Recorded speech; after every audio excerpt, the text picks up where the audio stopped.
put that box down there for you to play with. You're fine. Fucking cool.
Alright.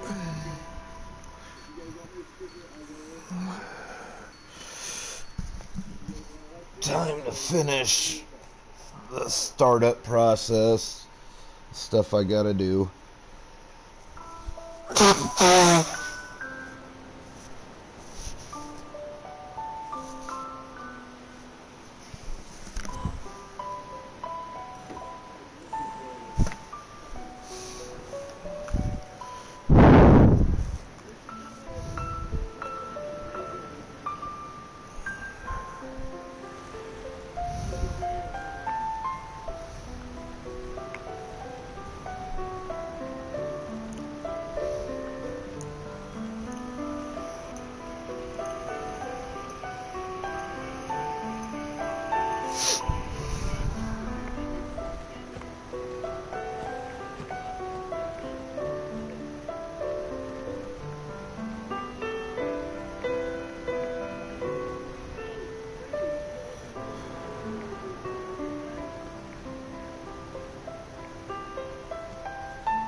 There it is.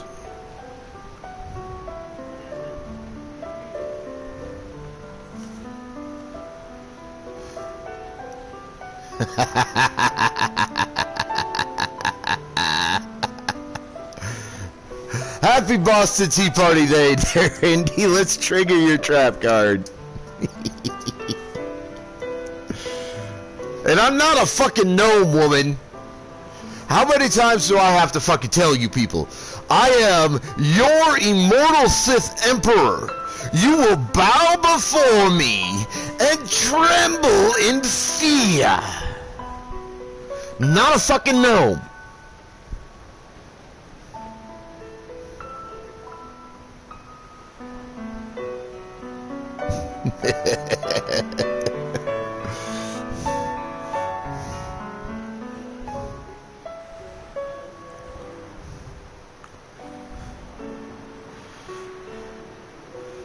But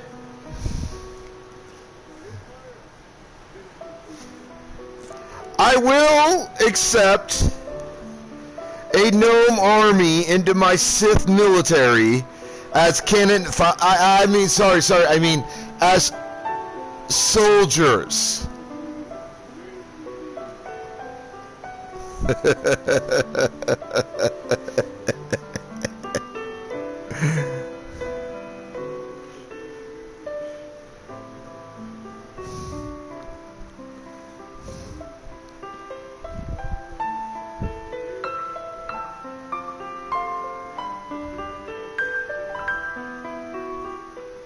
I mean, you know, we need somebody to be in the front line, you know.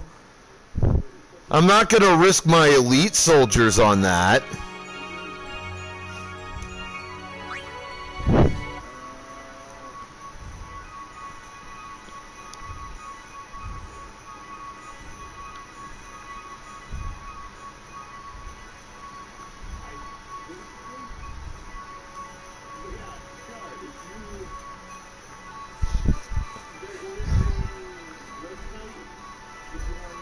I mean, what kind of galactic dictator would I be? Honestly.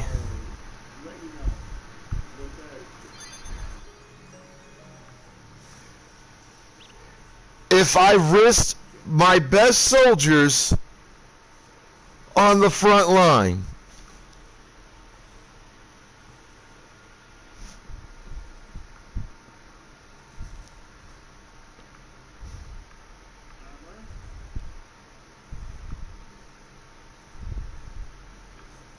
I mean, you tell me, Indy, does that make any sense to you?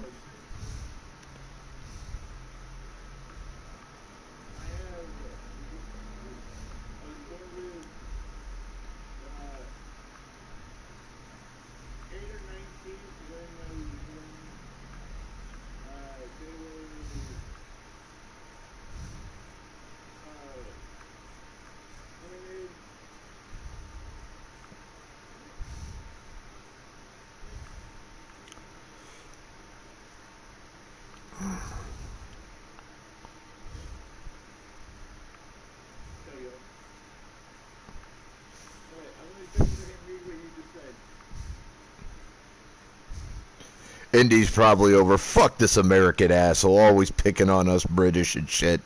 Fuck him. Fuck him in the ass.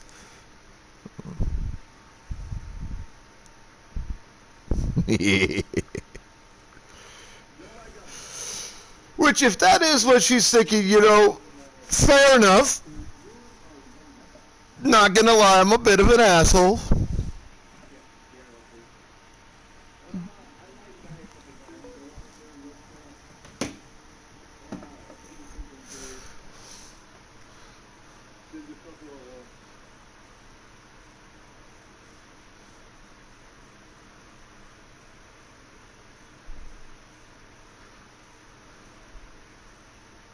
I'm always giving the British folk shit because, you know, I kind of can.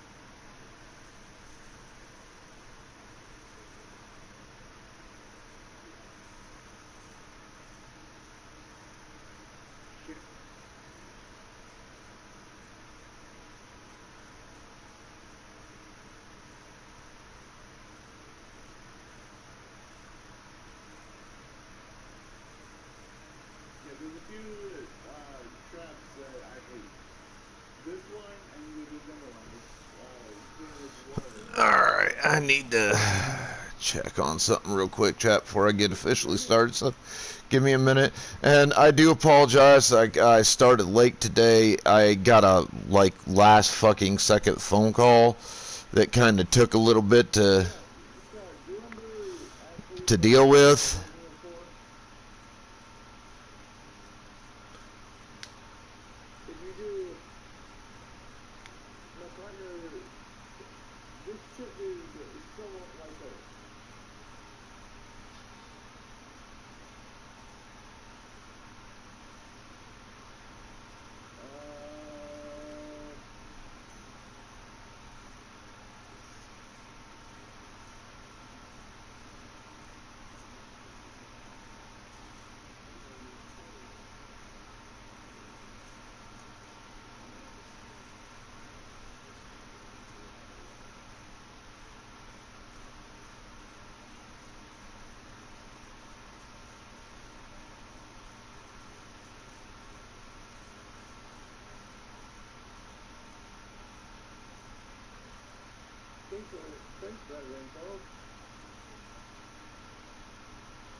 Alright, we about to get this here party started.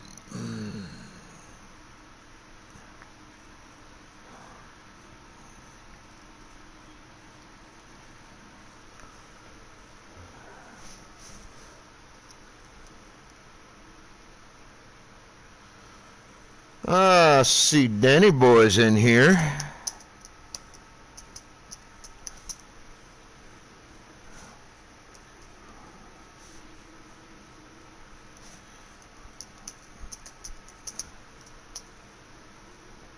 I know Indy's in here. Hey, holy shit. Look what the cat dragged in. Are you just going to try to sit there and hide from me there, Quinn? Dr. Quinn, medicine woman? You thought I wasn't going to notice you?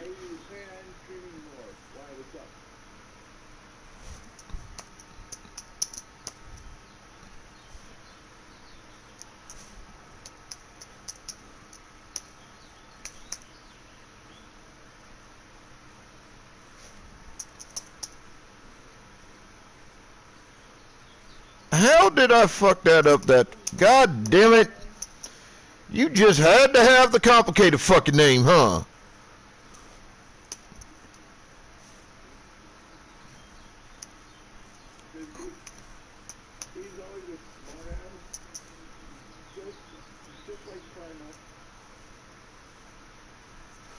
There we go.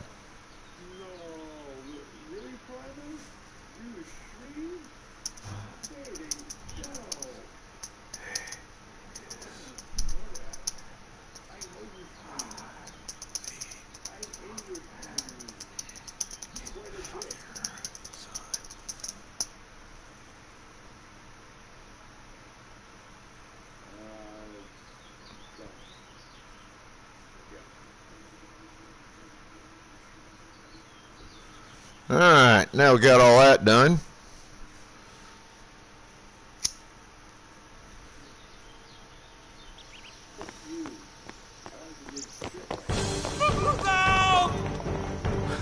Everyone, quick! Sin spawn!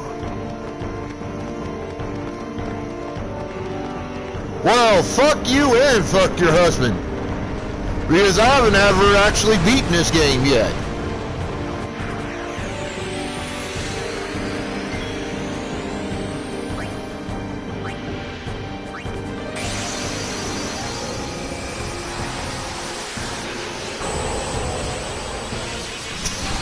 And how dare you tell me you're fucking married and get my, like, dash my fucking hopes. So rude of you. Can't fucking believe you.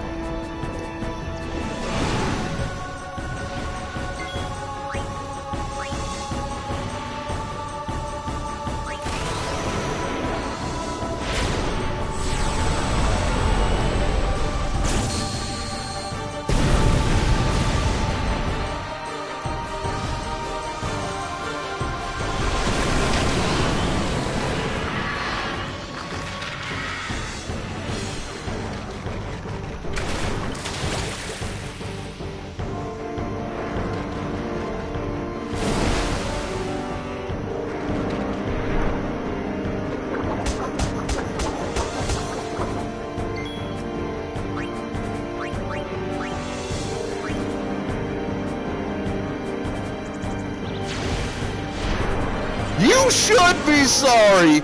I thought you loved me, man. Now I find out you don't love me at all. I'm so sad.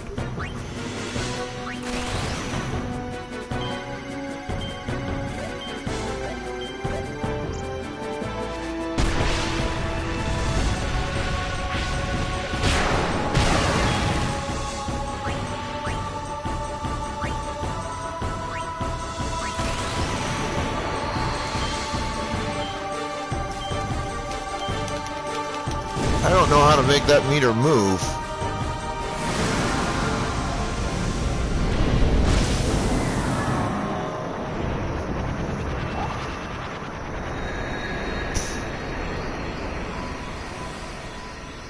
No, you don't. You have all the love for your husband, not for me. Yeesh. Sorry about that. Hope to break you in a little slower. Being a guardian's tiring. You handle yourself pretty well. You got talent. Hey. So, what are these sin spawn anyway? Fiends. They fall from Sin's body and are left behind in its wake. Leave him alone and Sin comes back for him. You gotta be quick. That moment when Wakka told me I had talent in battle, I think that was when I started seriously considering becoming a guardian.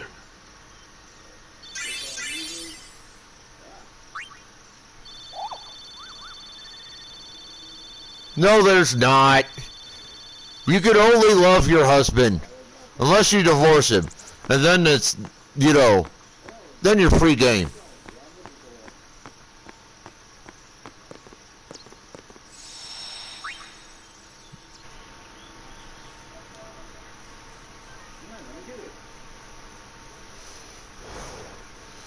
But you two are young kids in love, blah, blah, blah, blah, blah. So it's not going to happen.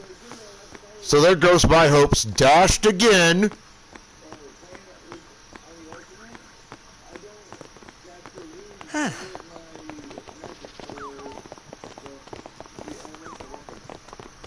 So, they got fiends in Zanarkand too?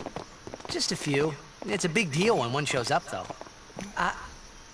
Hey, since when have you believed me about Zanarkand anyway? I've been thinking. Watch Maybe what? people Sin gets to don't die.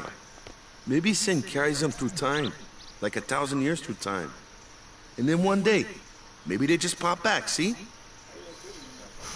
Amazing. You tell your husband that I said this. Word for fucking word. Or better yet, just let him listen to it. Another, refusing to face the simple truth. Listen here, you hairless Sin didn't buffoon. take Chappu anywhere. Sin I will come over there and stick my foot in your ass, steal your food and electronics, and leave you a house full of dry ice if you do not bow before your immortal Sith Emperor and tremble in fear, No sir. one can replace Sir Jekt, for that matter. And there's no replacement for Lord Braska, either. It's pointless to think about it. And sad. I could never be what Chappu was. Well, stuff happens. Best not to worry. Wakka, Lulu, and Wakka's brother, Chappu. Something had happened between them a long time ago. I was sure of it. Well, whatever it was none of my business, that's for sure. Best not to go there. I hope he's just over there like, okay, I kind of like this guy. He's funny.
Ad break should be over.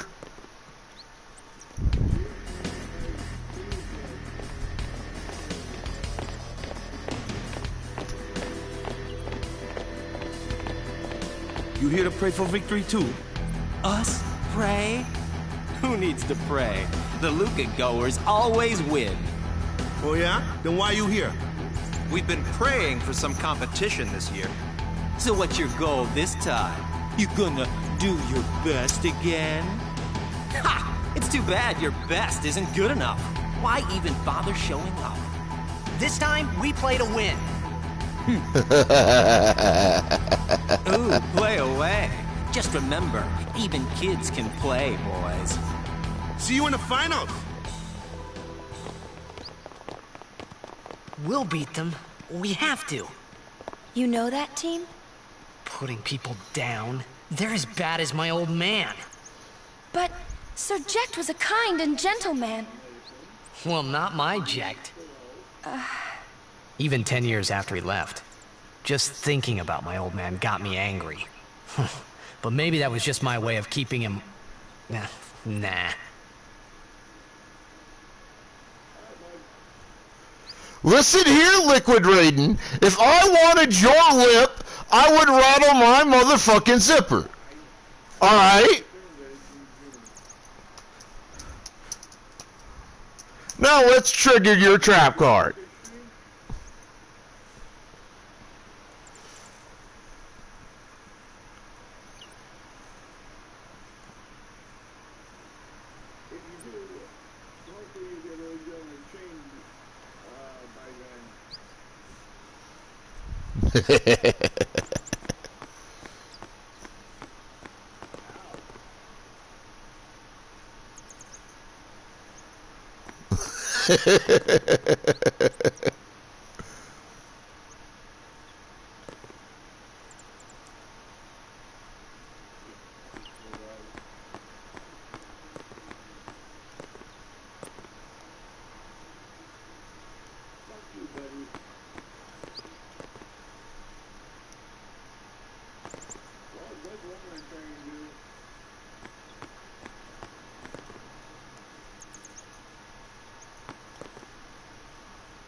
I could totally make a comment there, Raiden.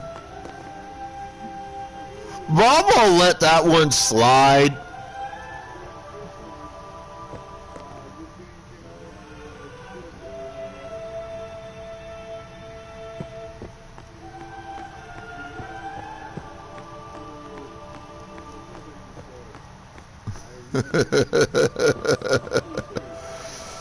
Alright, now I need to get this out, because that puts you 5 bits towards a Tier 2 or a Tier 3 redemption, as well as, well, 5 bits towards a Tier 2 redemption and 5 bits towards a giveaway.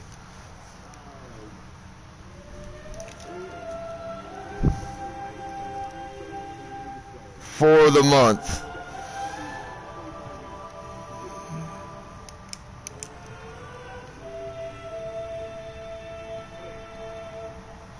That means, Quinn, that you are currently at 15 bits towards a Tier 2 game redemption, as well as 15 bits towards the 1,000 needed for a giveaway.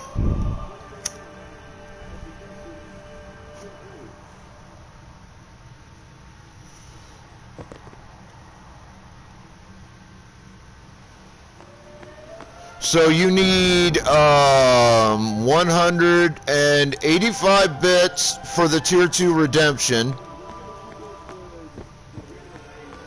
and 985 for the giveaway.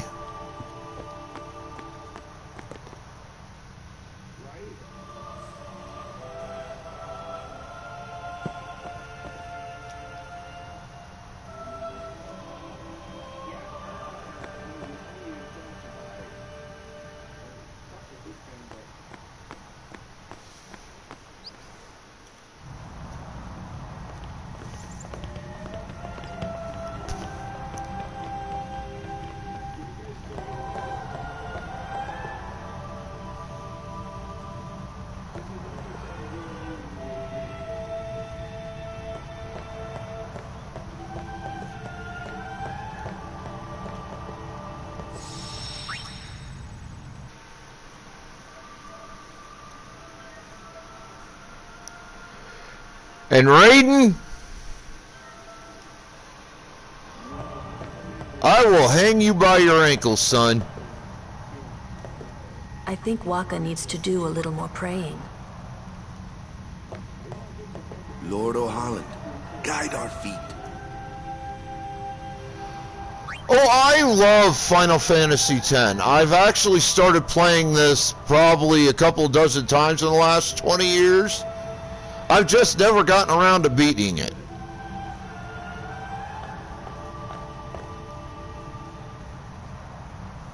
A summoner, are you? Well, I'm working on it. I hate doing the fucking temples. They're super Yuna, confusing. From the Isle of Besaid. Donna? So, you're High Summoner Braska's daughter. That's quite a name to live up to. My. And all these people are your guardians? My, what a rabble. As I recall, Lord Braska had only 2 guardians. Like, if you guys know how to, like, get through this temple and get everything and all that, like, I am more than happy to follow your instructions on it, because I don't know these temples. I only have as many guardians as there are people I can trust. I trust them all with my life. Well, this game is fucking worth coming back to. Until I finish beating 16. Even more so than being my father's daughter. Of course, I could I say would never think of questioning with your ways absolute certainty that at least as far as Lady I'm Donna, concerned, I ask of you, Final Fantasy X, please leave us in Final peace. Fantasy 12, and Final Here's what you Fantasy want, 15 tell them are, to date, the best Final Fantasy games in the series. At least for Guardian ones is I've someone a played. Summoner can rely on. Someone she can I trust. would with her put life. Final Fantasy 8 up there, but I recently finished Did Yuna beating feel that way that about me? on stream. What's she smiling about? And I'm not gonna fucking lie. I would have said that you know 8 would possibly round out my top 5 or 6, but it doesn't. It just doesn't. And the reason is, you go through that entire game, and you know, up until that final boss fight, and the entire game is just so much fun. It really is. And you know, if you've been in streams before where I've talked about this, you've heard me say this. You get to that final fight, that final boss fight in 8, And it's so fucking disappointing. Because it is just so easy to kick the shit out of every variation of the boss that the boss goes through in that fight. The only thing that makes that fight annoying or difficult in any way, shape, or form is the amount of fucking time it takes to do the boss fight. If it wasn't for that, if it didn't take so goddamn long to do that boss fight, there would be like zero real appreciable difficulty to it. And even with, you know, even with the length of time that it takes, because you're looking at least a 20 to 30 minute long boss fight. Alright, there's no question about that. You're looking at a boss fight that's going to take you around 20 to 30 minutes. And you would think with a boss fight that takes that long, it's going to be super fucking hard. It's not.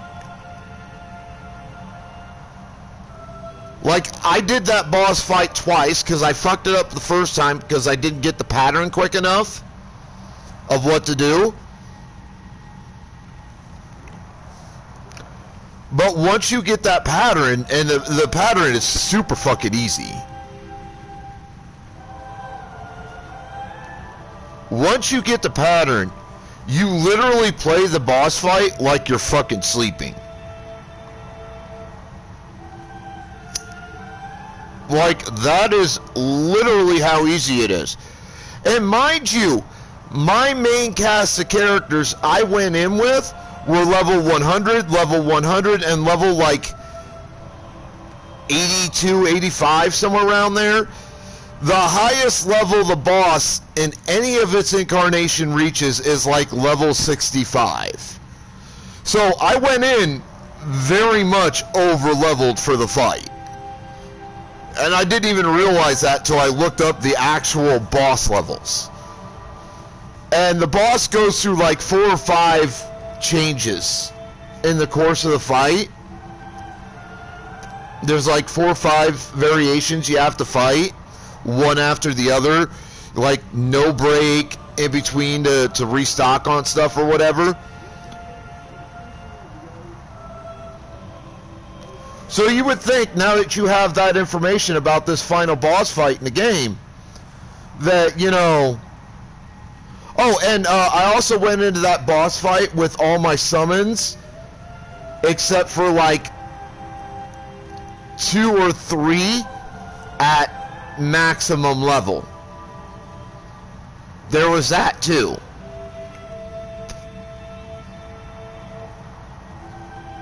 So you would think, you know, given all that information, you would think, well, why is he saying this boss fight is easy? Because it fucking is. Like, maybe if I'd have gone into that boss fight with my characters at, like, around level 60 to 65, 70 tops, maybe I would have had a harder time with it. Maybe. I don't think I would have.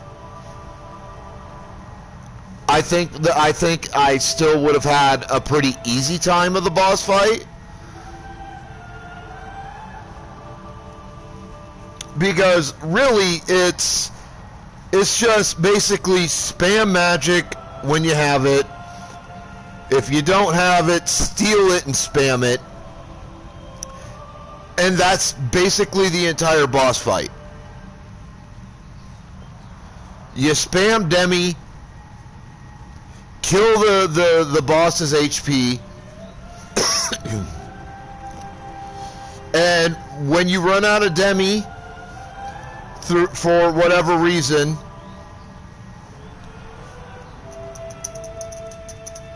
or was it? It was.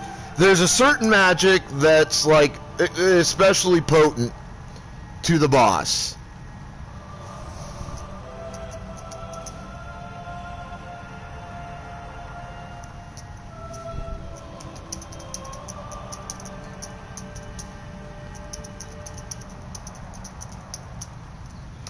and you just spam that particular magic.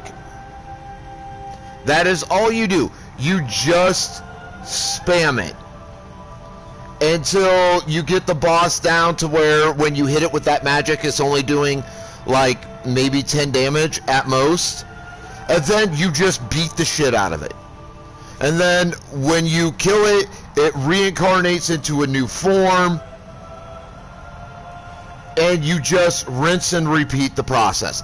That is literally the entire boss fight, final boss fight in Final Fantasy VIII. The only way I can think of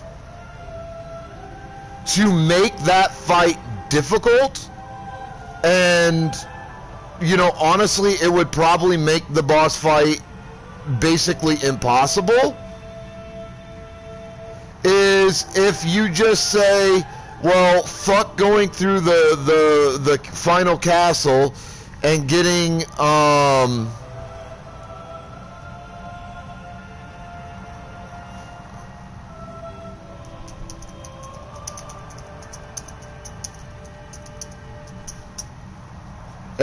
all like your ability things back, like the ability to cast magic, the ability to summon aeons, the ability to use items, the ability to use alternative abilities, etc., etc., etc. There's like 5 or 6 mini bosses in the castle that you can beat to get those things back. And if you don't go through those mini bosses and get those back, then okay, sure, that boss fight's gonna be hard as fuck. Probably impossible. I don't think you could beat the boss, no matter what your level is, if you don't beat at least a few of those mini bosses in the castle. I really don't think you could.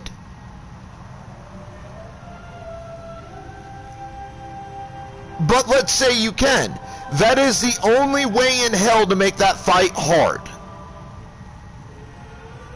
That is the only way to do it.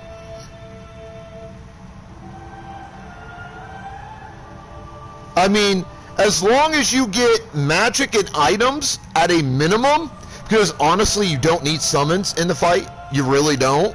Unless you just want to have your summons eat some damage for you. Like, that is the only reason to have summons in the fight at all. Otherwise, you know, your summons, no matter how high level they are or whatever, they don't.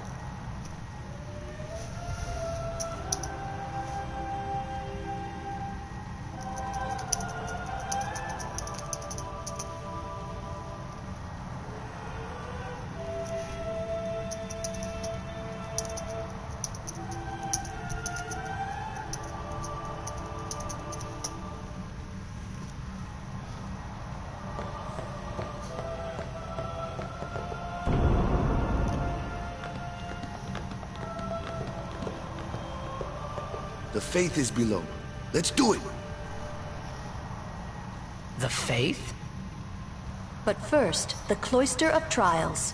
Kimahri, Wakka, ready? Strength, everyone.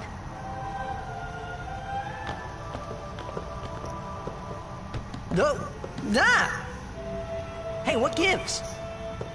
You're not a guardian yet. We'll be back as soon as we can, okay? Oh, sure, soon. Like tomorrow soon, I bet. Alright, my screen's saying the ads should be over. Are you two back?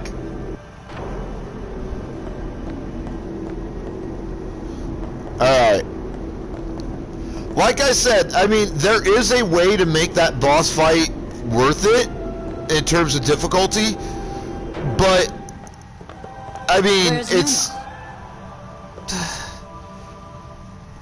Then why are you? Really, I don't think doing it is... Hey, I'm not a guardian, so I'm doing not it the way that you're supposed to, in order to make it hard, is worthwhile. Hey, wait! I just don't.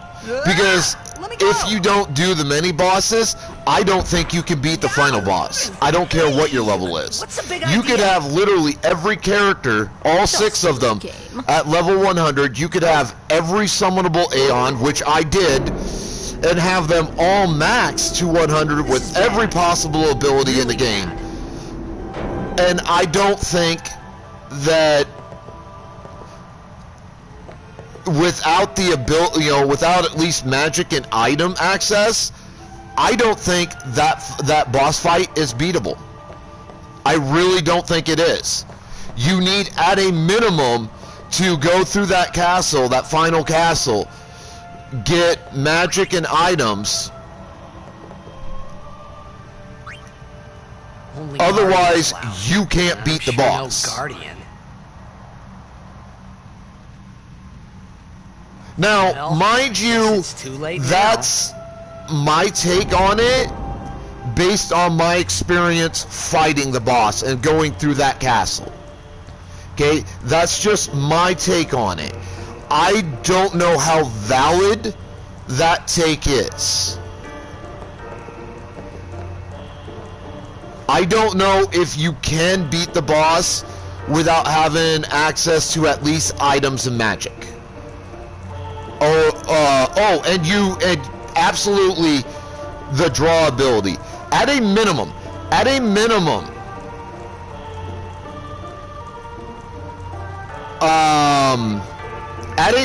you need draw, items, and probably magic to beat the final boss in 8. At a minimum. Because you need to be able to draw magic from the boss to weaken it in each of its incarnations, each of her incarnations, on a pretty regular basis. If you don't have that ability, then you're looking at a boss in each of its incarnations whose HP levels are, give or take,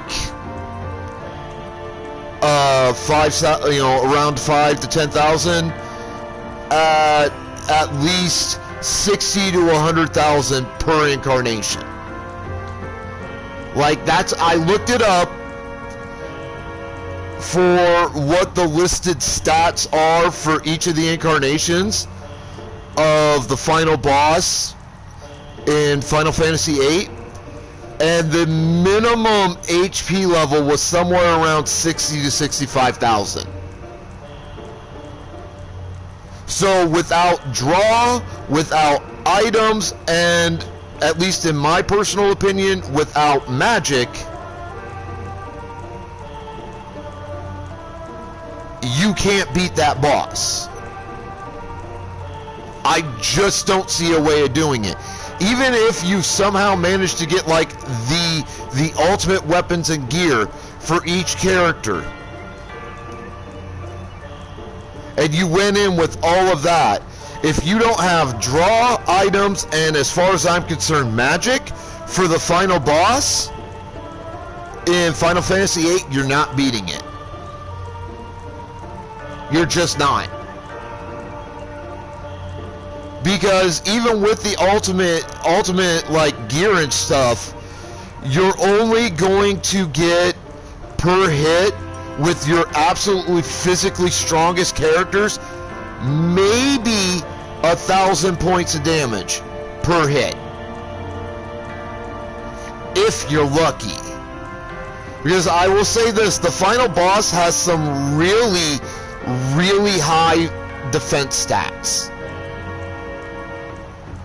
Physical attack damage doesn't mean a damn thing to it.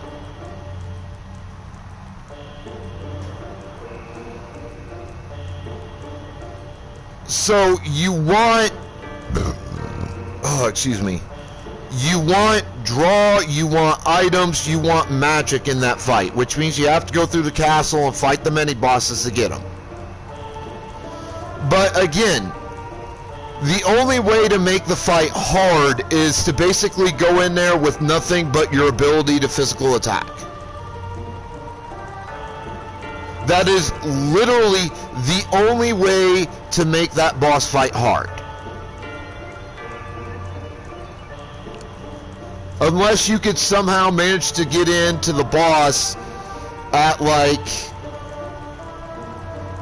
level 40 to 50 something, so that you're under leveled. Like any other way you try to fight that boss, it's not going to make the boss fight hard. It's just not. So yes, the final boss fight in Final Fantasy VIII ruined what had been, up until that point, one of the best entries in the series I've ever played. And to answer your question from earlier, Raiden, yes, I believe there is some level scaling. Because there are some areas like late game that I went back to where like combat was nothing. It was one-hit kills. So, I mean, I'm going through stuff really, really quickly, and the only reason I was doing it was to draw magic, so that I could stock on magic, so that I could upgrade it to the best magic I could have, so that I could prep for the final fight. Or to make some money, or, you know, to get cards for the in-game card game. But beyond that, like, the fights were easy. The only reason I was doing the fights in earlier areas was because I needed items or whatever to do stuff, or I needed magic. But in later areas, you know, the combat with enemies was actually kind of hard. It actually took a little bit of strategic thinking.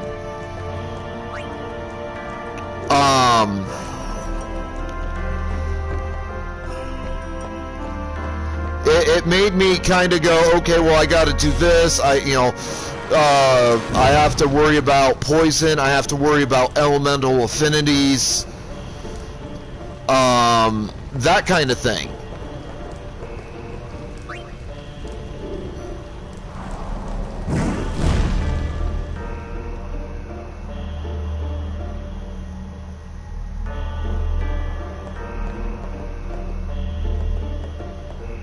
So there are definitely, there definitely felt to me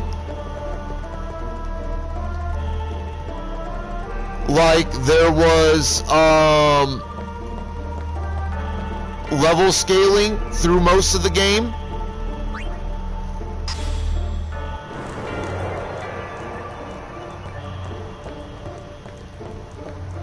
Because there were definitely differences in combat levels between areas.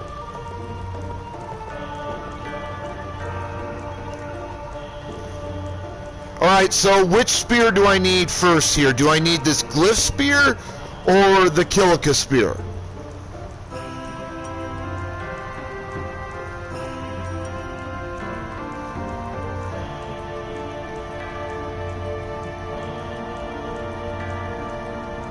So I need the Glyph Spear first. Got it. Now, right here on the left side of the room, right side of the room, or here in the front. Because I do not know these fucking temples. They confuse the shit out of me.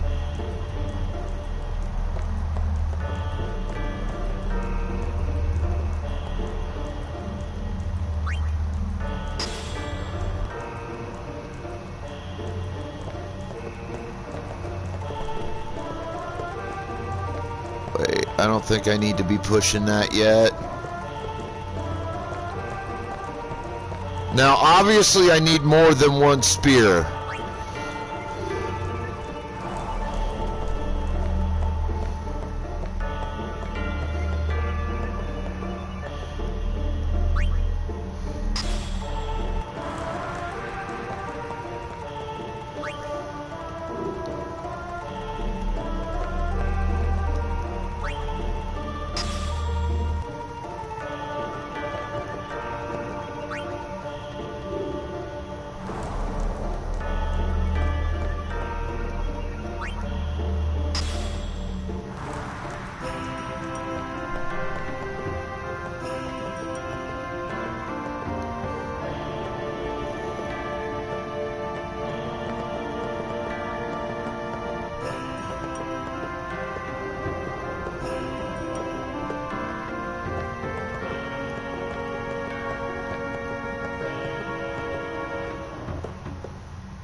Looking in a mirror confuses the two of you.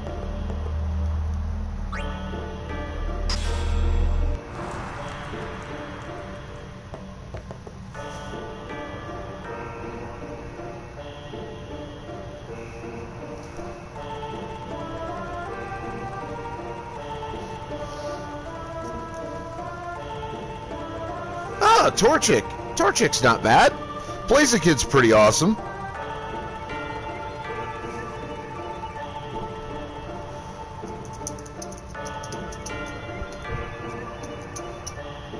It's one of the few Pokemon I have any appreciable respect for.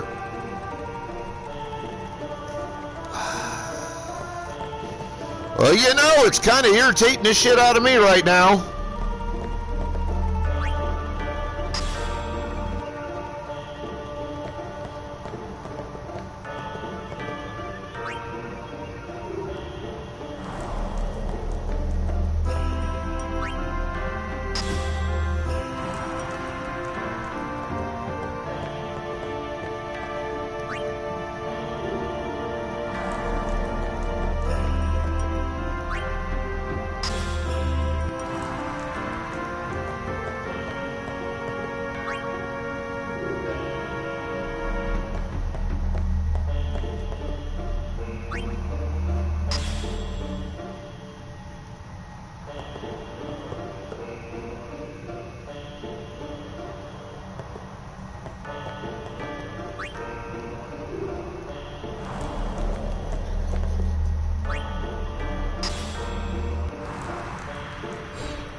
Okay, that made a glyph appear.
So what the fuck use are these slots in here if that's all you...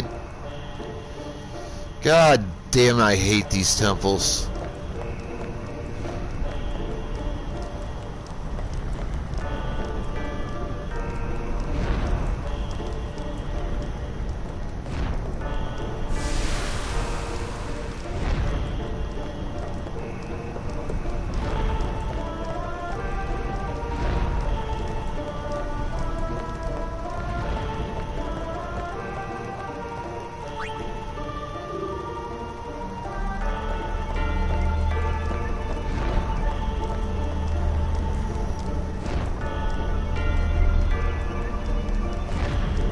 Okay.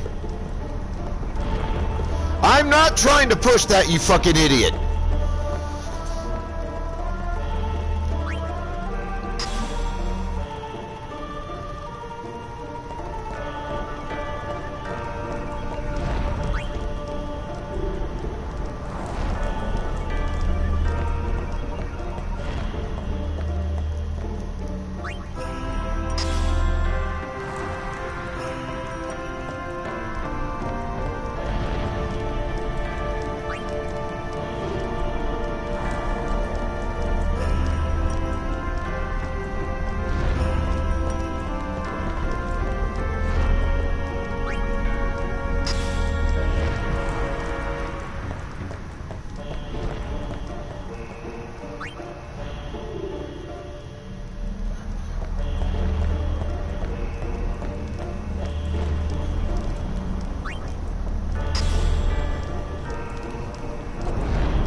Alright, now what the fuck am I supposed to do with this?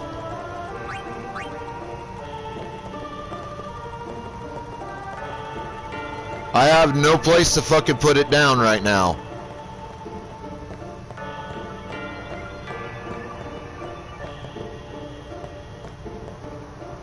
I don't have a glyph spear anymore.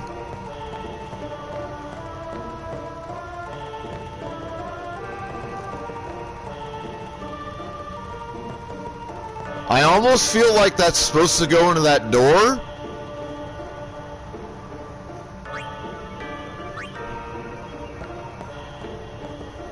Well, then I need to take this the fuck out of here.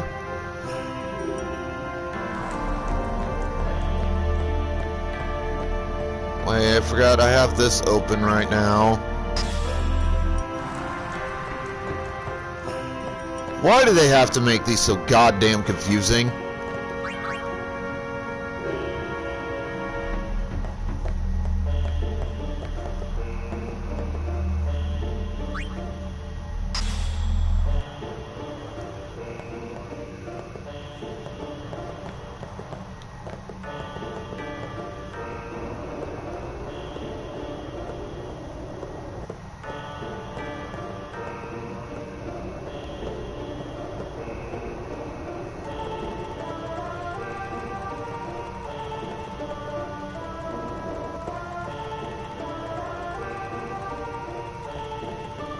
So that didn't do shit.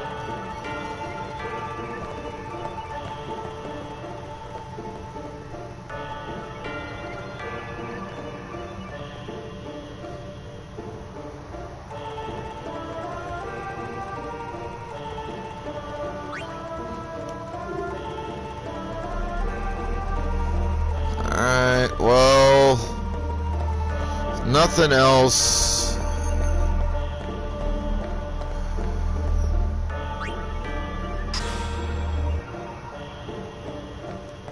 Because I need some place to put it where I can guarantee I can get to it.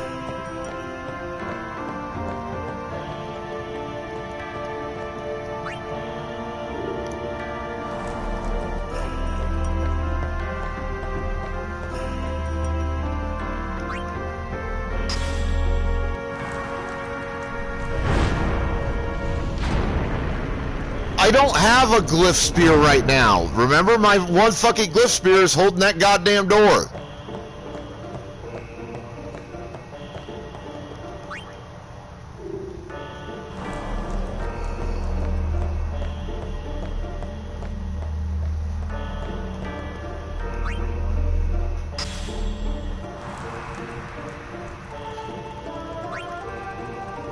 Okay, so that doesn't do a goddamn thing.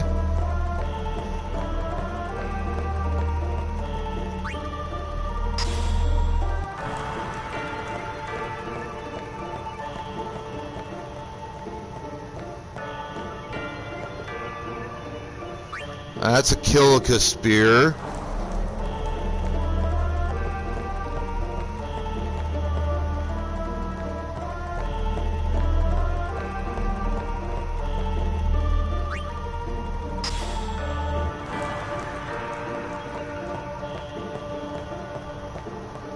That was kind of the plan here.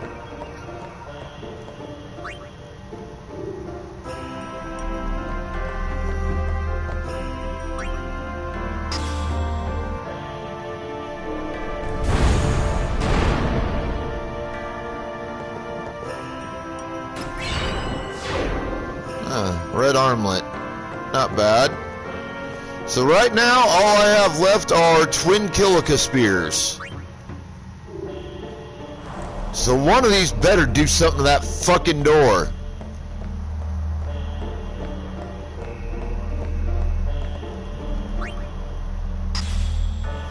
Listen here, Brocolis. If Raiden wanted your lip, he'd rattle his zipper.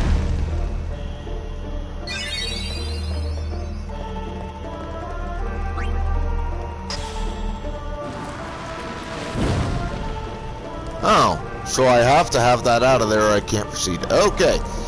Good to fucking know.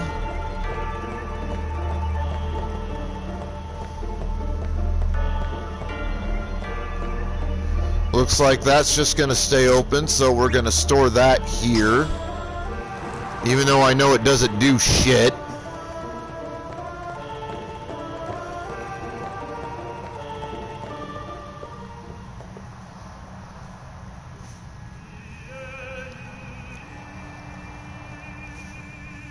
Yeah, where I said it's fine for now.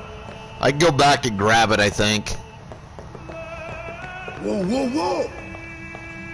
It was Donna and that big musclehead man. Yuna will be the one to suffer the consequences.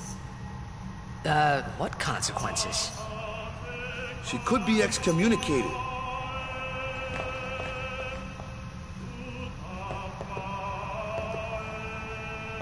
The chamber beyond is a sacred place. Only summoners may enter. What? Even Guardians can't go? It's taboo. Oh. You notice? And you know, I'm hoping Quinn and Raiden have picked up on this, haven't played this, and even haven't beaten it 100%. You notice how they say all these things in this game about like the journey of the summoner, how everything works and whatnot, but nothing is actually set in law. It's not set in stone. It's not official rules. Like just now, they're like, hey look, that chamber up ahead, only the summoner can go in there. Like that's tradition. And he's like, Titus is like, what, not even Guardians? And the only response from any of them is from Wakka, who's like, it's taboo. So, you know, maybe you two have a different interpretation of this, a different view, but I'm hearing that, and all I'm hearing is, we're told this is a thing that's not allowed, but there's no actual fucking rule against it. We're just told not to do it, but there's no like rule or law or whatever that says we can't actually do it. And what that tells me is that they've been brainwashed. That their version of religion is this whole Yevon nonsense. Anyway? The faith, remember? It's basically just a giant brainwashing cult. The faith are people who gave their lives to battle sin. Yevon took their souls, willingly given from their still living bodies. Huh? Now they live forever, trapped in statues.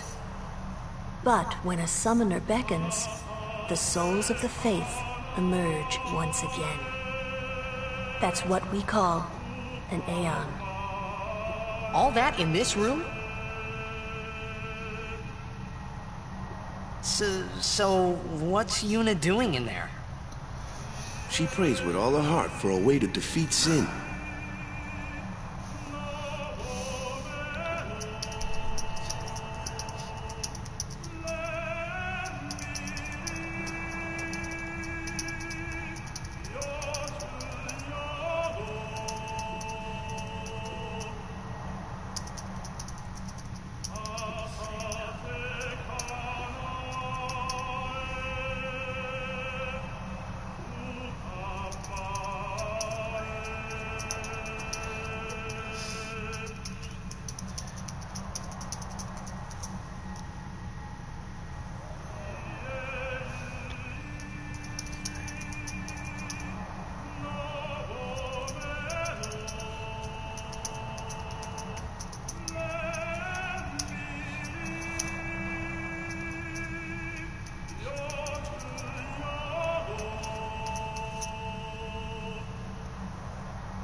It's because Shiva's a slut.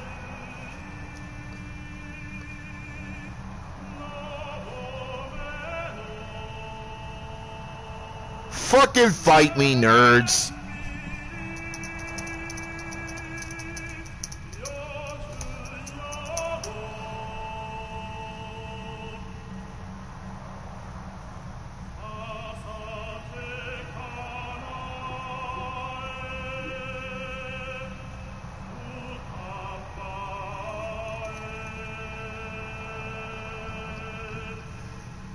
She is! Look at the outfits that they put her in! Like, let me make a comparison. First off, let's look at Lulu. She's actually wearing an outfit I would deem as, you know, really appropriate. Honestly, it is. Like, the only thing you see is, like, the top 8¼ of her tits. That's it. You don't see shit else. Very appropriate outfit for this woman. I love the outfit. I think it's adorable. Then look at Donna. You see everything, basically, on her. Okay? And I mean everything. There's nothing hidden about that character. She's basically wearing half pant legs, half shirt sleeves, a thong, and a bra. Slut. Then you look at Shiva. I have yet to see an incarnation of Shiva where she's basically barely wearing bra and panties. And that is it. And she is overly endowed in the titty department. And that's the only real endowment the bitch has. She has no ass and no other meat on her bones. It's all in her tits. Slut.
So, you could get mad that I'm going to call out Shiva for what she is. And don't get me wrong, she is a bad bitch. In one area. And only that one area. She has no other fucking use whatsoever. But the bitch is a hoe. That bitch is a slut. All you gotta do is look at that Barbie doll body with those massively oversized tits. That bitch a hoe. And I ain't afraid to step to the plate and fucking say it.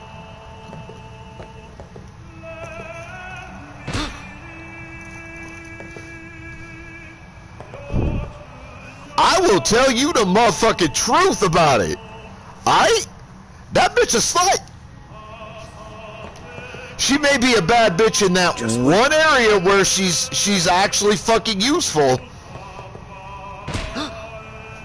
But that don't mean that bitch ain't a slut and a hoe.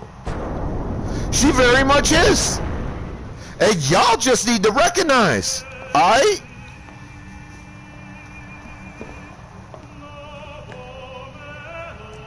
There was something I didn't tell anyone else that day. That song we like, heard here's the thing though. Temple, I knew it from my childhood. It was proof that Spira and Zanarkand were connected. Somehow. At least to me it was. Maybe that's why suddenly I felt like I just wanted to go home. I tried to say something to tell them, but the words wouldn't come.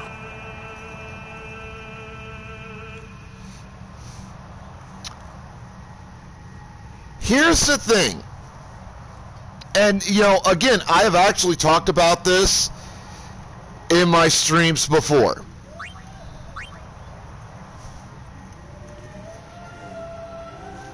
And I'm gonna pause this because I wanna have this discussion, because I don't know if any of you would, you know, agree with me on this or not, but I know this is the truth. So, Final Fantasy is absolutely, completely a Japanese product. And for decades, Japan and America, in terms of all things media, have had this weird fucking relationship. And it goes like this.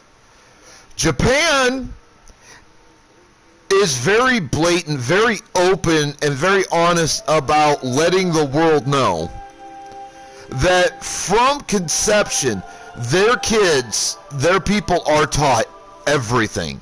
They're taught about everything. Love, death, drugs, sex, rock and roll, murder, rape, incest. I mean, you name it, they learn it from birth. They learn it from conception.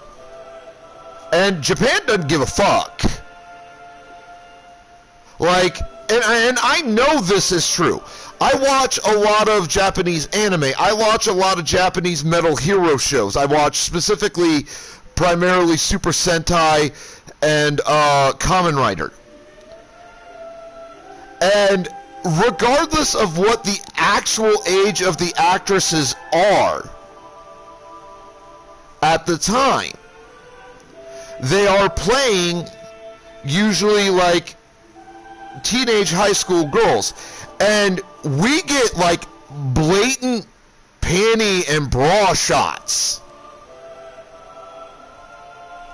from these girls in their roles. Usually like the background actresses, sometimes the main actresses, but usually the background actresses who are playing like these 15, 16, 17-year-old girls. And we get a lot of like these basically sex pose shots, panty shots, an occasional bra shot. There's been panty shots of like little girls, like 9, 10, 11 years old in some of those shows. Now, admittedly, these shots are super brief. They're not more than a second or two. But they're there, and they're very obvious that it's there. However briefly it's there. People get fucking straight murdered in these shows. Like, they get straight up brutally fucking killed and shit. We have people in these shows coming back from literal hell to do whatever they're gonna do on this plane of existence. Like, this is the kind of bullshit that's in a Japanese show. It's in Japanese culture. It's in all forms of their media. The other part to that is that they're also not shy about having their girls, their women, and even their boys from basically birth dress in outfits that don't hide a fucking thing. It shows everything on them. From birth. They're constantly wearing short, tight skirts, constantly wearing either thigh-high hose or full hose, constantly wearing, tops that are so tight they might as well not be wearing the tops. Like, this is just part of who they are. It's part of their culture. And it has been for a very, very long time. And Japan's not shy about letting the world know, look, this is who we are, this is what we do. Fuck y'all if you don't like it. Whereas America, we do the same thing. We do. You cannot walk around outside and tell me we don't do the same bullshit. Because we very much do the same bullshit with our kids. We teach them the same shit from the day they're conceived to the day they fucking die. We do. There is no ifs, ands, or buts. You cannot argue with me and tell me I'm fucking wrong, because I'm not. And I know I'm not. I observe. I watch. I learn. I record things mentally. And make statements based on the facts that I see presented to me. And this is just a fact that is presented to me. I'm almost 45 years old. I have seen this get worse and worse and worse and worse and worse and worse every year of my life since the day I was born. I know what our kids are taught from conception. I know what they see and what they experience from conception. I'm very well aware of all of it. Very much so. And unlike most Americans, I am not willing to sit there and lie and say, this isn't how our culture is, this isn't how we are as a people, as a nation. No, I will be brutally fucking honest about the truth and say, no, this is very much who and what we are. We do everything Japan does except for one thing. We lie to the world and say, no, we don't do that. We have censorship in America, and we make use of it so that our kids aren't exposed to, quote unquote, inappropriate things at, quote unquote, inappropriate ages. I mean, I could bring up dozens upon dozens of examples. I could. That would prove my point. That would prove what I'm saying here. And that's the point I want to make. That's why I brought all of this, all of that up, is because Japan is brutally honest about it. This is why in anything we get from Japan, like, let me bring up an example, okay? One of my favorite to-date animes, like top 3 to 5 animes that I've seen, and mind you, that doesn't encompass a great deal of anime. I'll give you that much. I'm not as well versed and as in-depth into anime as I'd like to be. That said, one of my favorite animes to date is the anime Fairy Tail. I have watched it through in both American dub and Japanese sub. I love that anime. I think it's absolutely fantastic. But I have some issues with that anime. And one of my biggest issues is the character Wendy. Now, throughout the majority of the anime, Wendy is no more than about 11 to maybe 15 years old by the end of the anime. Before that, like, X amount of years later reunion scene that you get at the very end of the final episode. Throughout all the rest of the anime, this girl is like 11 to maybe 15 years old at most.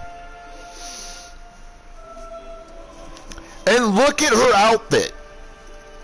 Look at what they have her wearing. Look at how she is drawn. She is drawn with at least a C-cup bust to start with that gets bigger throughout the series. She's drawn wearing a skirt that just barely reaches the bottom end of her ass and wearing thigh highs. And the shirt she wears is so tight, like the tops she wears are so tight, she might as well not be wearing them. She might as well be walking around in at most a bra. That's how tight the tops are. And this is Japanese anime. They do this with young girl characters constantly. Take another example of a girl that, you know, was really drawn inappropriately and dressed inappropriately in her animations. Let's look at Kari from Digimon. Digimon Adventure 1 and 2. At like 5 or 6, she's shown with having actual visible tits through her shirt. When she's first introduced into the series, as like a 6-year-old kid. And she's not really wearing very much for an outfit. She's just not. And I'm not saying that to demonize or disparage or whatever Digimon, because I love Digimon. But again, I take issue with that. Then Digimon Adventure series, Digimon Adventure 2, the second series of Digimon debuts, and now Kari's like 12 years old, 13 years old. She's like halfway to almost all the way through middle school. And now her outfit is way worse. She's only like 11 or 12. She's not really too terribly old. She's got, you know, tits that are big enough that I have to assume they're at least a low to mid C cup, which is way bigger than the average young girl that age has. I mean, she's drawn wearing these outfits that do not hide any aspect of her femininity. Just nothing. You can clearly see everything.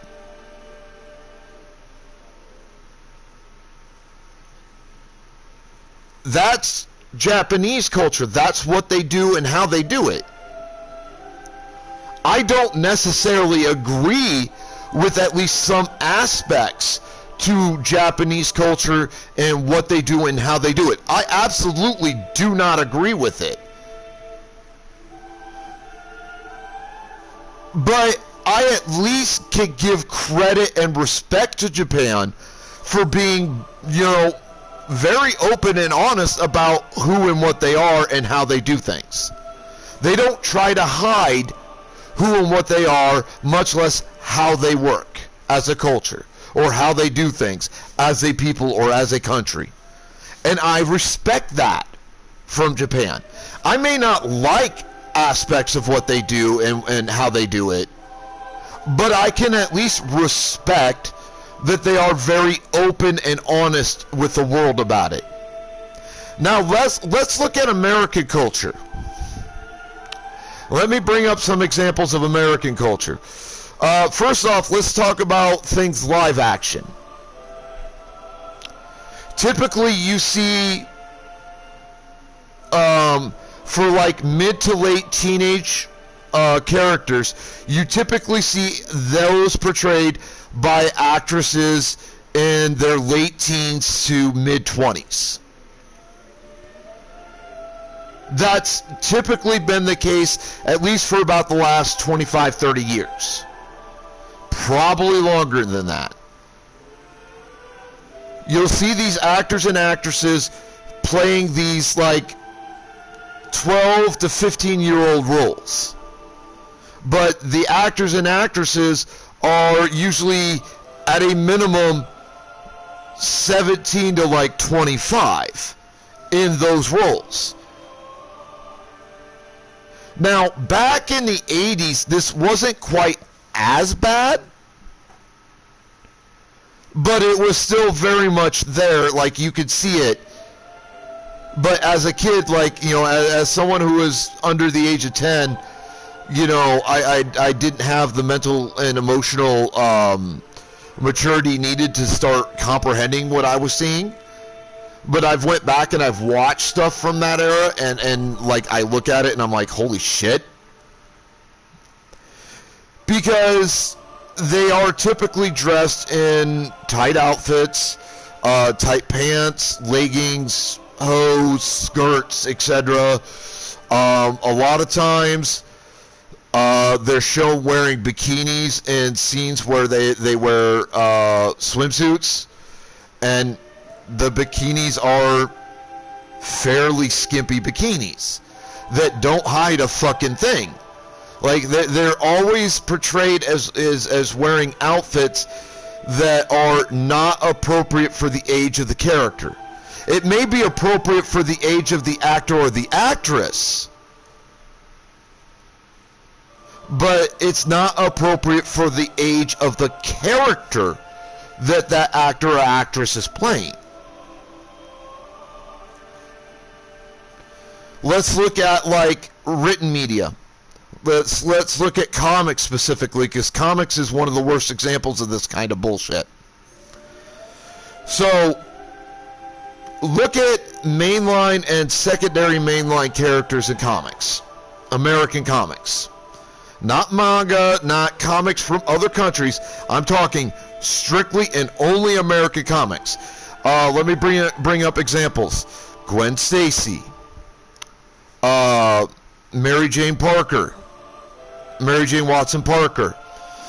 The Black Cat. The new teenage girl who's one of several characters who's in the Iron Man class, who has an Iron Man suit. Devil Dinosaur Moon Girl.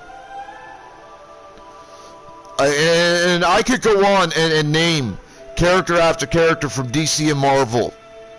Just those two, to prove my point. But the point is, all these characters are shown, no matter what age they are, as having giant tits, literally no meat on the bones, barely any ass, if they even have an ass on them, and they're always portrayed wearing very tight outfits. In most cases, outfits I would consider incredibly skanky. Like, this is the kind of outfit that real life women and guys wear, that when I see it, my first thought is, I don't know if this person realizes it consciously, but the outfit this person is wearing screams, fuck me. Grab me and have your way with me. That is what the outfit screams to me, and it frightens me that I see outfits like that more and more and more and more and more and more and more and more every day on almost everybody. Where you're walking around and you're wearing these outfits that just, it doesn't hide a goddamn thing, and it screams, I want you to come have sex with me.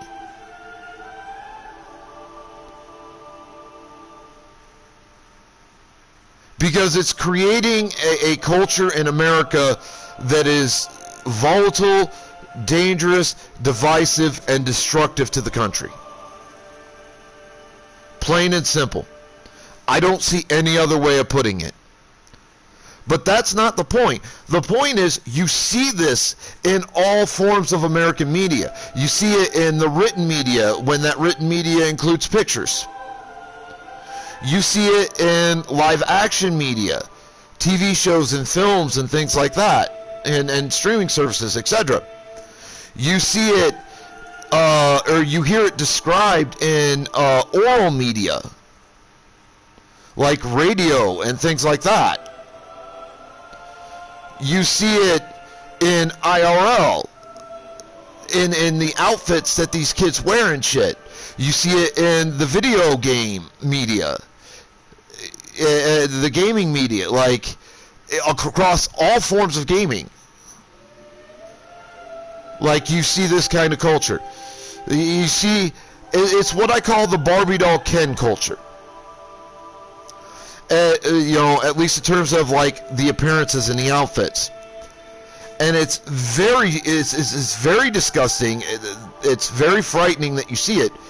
But the worst part to it is that, unlike Japan, and this is why I cannot respect America on this issue, unlike Japan, America tells the world, well, we don't allow our kids to see this kind of thing at certain age, you know, in certain age ranges. We use censorship to prevent them from seeing this or learning about these things. But do we really? I mean, when I see 8, 9, 10-year-old girls out there walking around in shirts so tight they might as well not be wearing them, leggings or skirts so goddamn tight, or pants so goddamn tight they might as well not be wearing them because they're not hiding anything, or tights with a skirt that's so tight you might as well not be fucking hiding anything, or shorts on over the tights that are so tight that it hides nothing.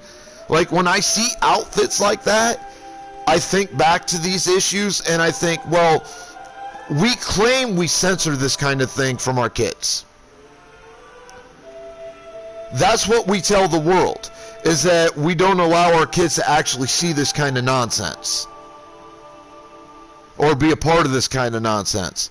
But when I go outside, I see babies in outfits like this, much less preteens and teenagers.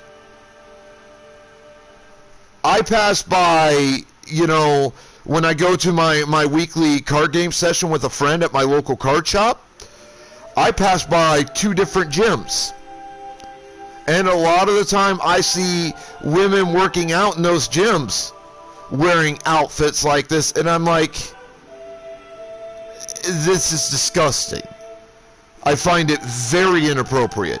I don't care if a lot of the women I see in those gyms are college age, which means they're at least 18 or 19 years old. These gyms have nothing but windows in front of the workout equipment. It's not like the general passerby can't glance in and go, holy shit, I see that girl's camel toe, or I see her nipples, you know, whatever. I see her feminine bits, her feminine aspects, and I see them very clearly.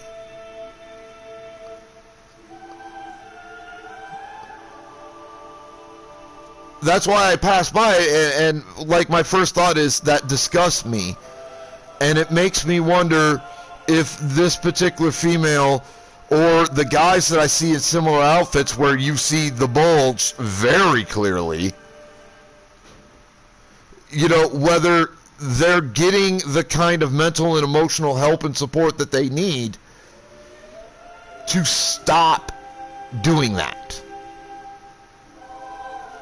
Because then some people see this kind of thing and they break the law to get their hands on these people and do with these people what they want to do. And I don't condone them doing it. I don't. But given that this is part of our culture and how we do things over here, despite the fact that we lie to the world and claim that we do not, I can at least understand where the temptation starts with these individuals who commit, these kind of horrific and horrendous and frightening crimes. I at least understand why the temptation begins with these people and what leads to them committing the crimes. I don't condone the crimes.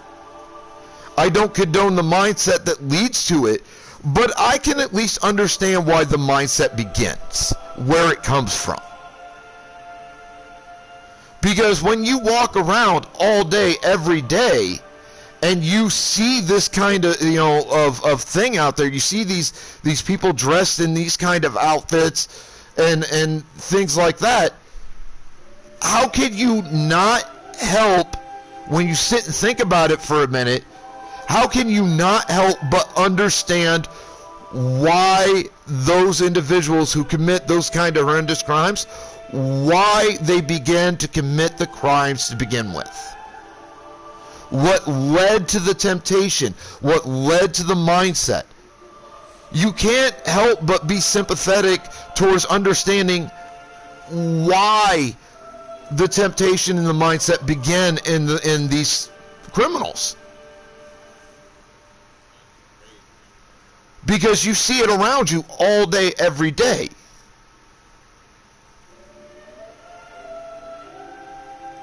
And if now that I've discussed this and pointed that out, if that doesn't frighten the hell out of people, I don't know what will. Because honestly, that is just not appropriate. Like, we could probably cut that kind of crime by at least 25% if males and females walked around in outfits that didn't show their male and or female bits so very clearly, constantly in public. I would be willing to bet sexually based criminal offenses would go down in this country by a minimum 25% if males and females wore outfits that were vastly more appropriate and showed vastly less of their male or female aspects. And you guys can feel free to agree or disagree with me on this. Like, I'm not trying to force you to agree or disagree with my point of view. How you feel about the issue is up to you. I'm just pointing out that it's an issue. That's all. I just want to make you guys a little bit more socially aware of yourselves, your families, and your surroundings.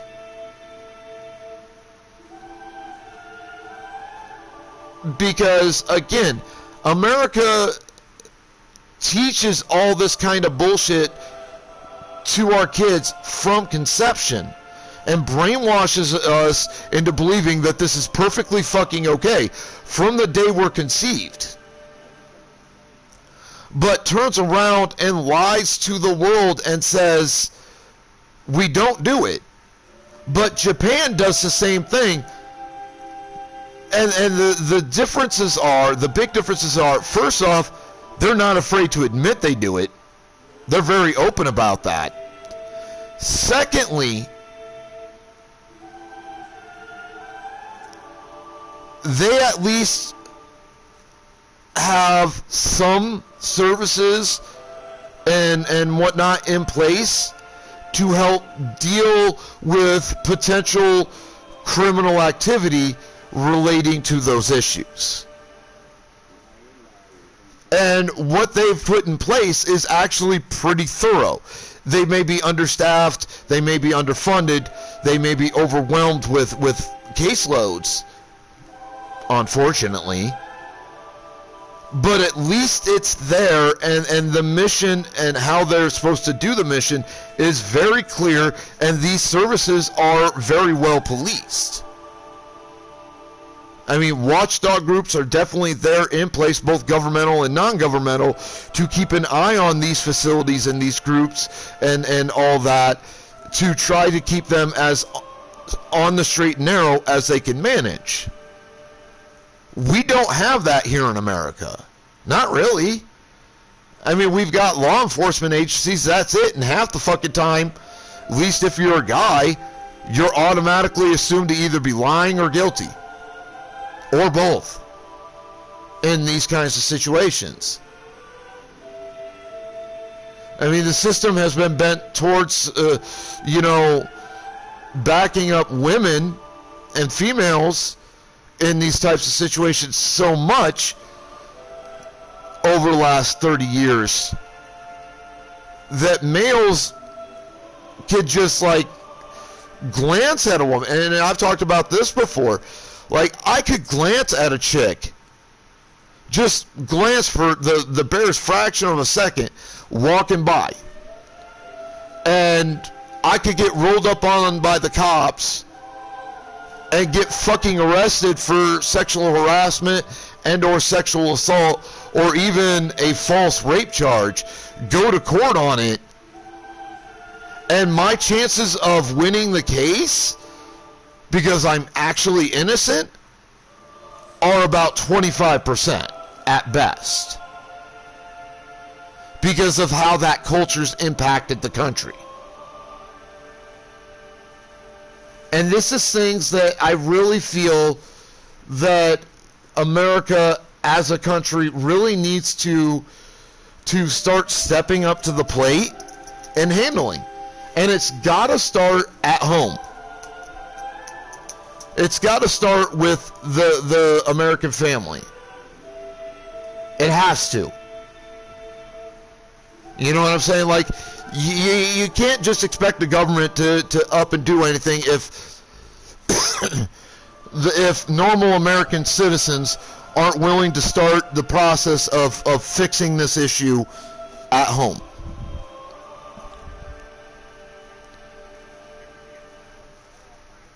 So, there's that. And now I need to go to the bathroom and grab some coffee, and then we'll get back into gameplay and talking about the game. Because this is an issue that is controversial, very divisive and destructive. I've said my piece on it. I hope I didn't offend anybody. If I did, I apologize, but facts are facts. And I stand by what I said. I do not apologize for feeling like I have to say it to bring it to people's awareness. But I apologize if you're such a snowflake that my commentary and the facts I present offended you. But it's not my fucking problem. So I'll be back in a few minutes.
Well, this commentary could get me in trouble on TikTok because of some of the word choices and whatnot, but, you know, I'm not one to fucking hide from a hard truth, and I'm damn sure not one to sugarcoat it.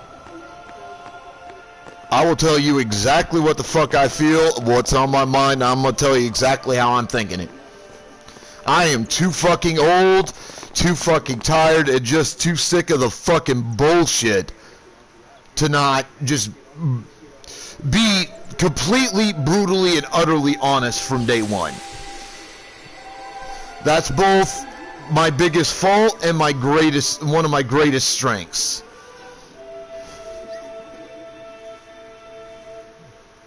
I thought I had put my feelings for Zanarkand behind me.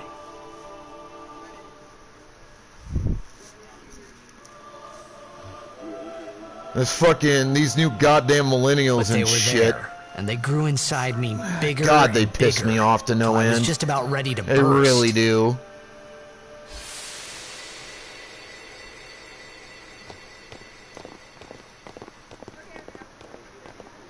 Are you okay? I don't know. What do you want to do? To scream real loud.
Alright,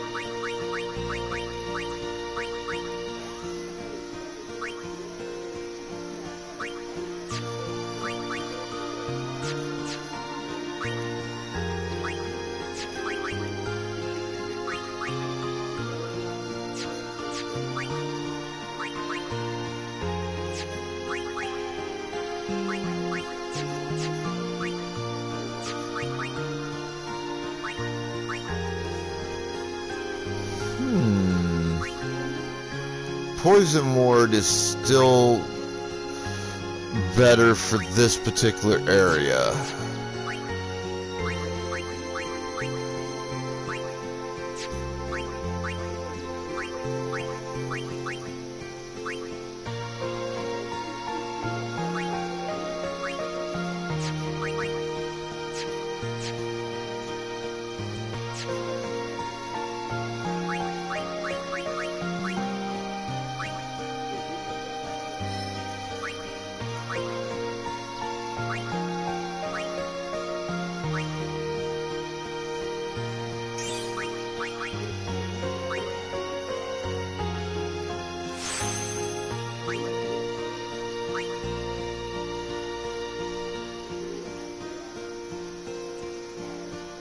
Oh, I know.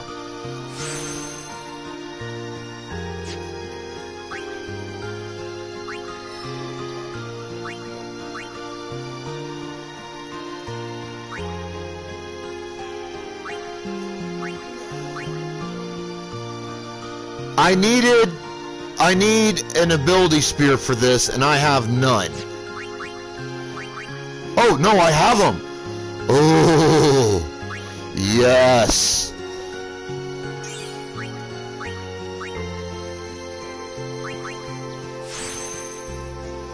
Let's go, motherfucker.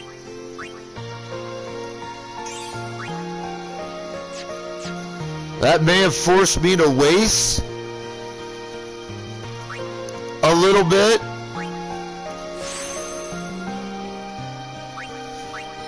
Of Spear Grid movement, but it's fucking worth it. You're fucking right.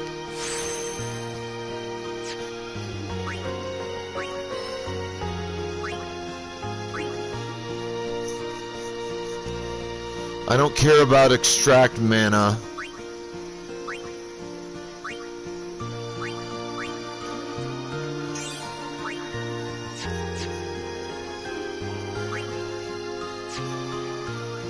I don't care about haste, to be perfectly honest.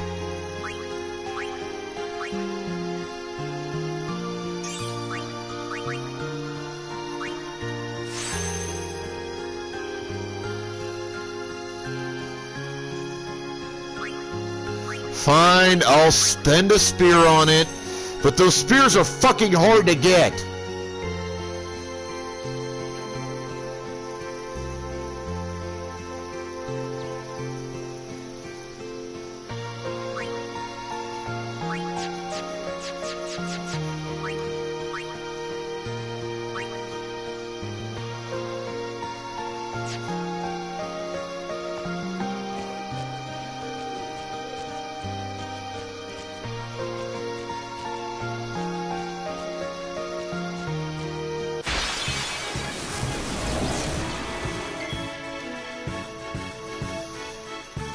Alright,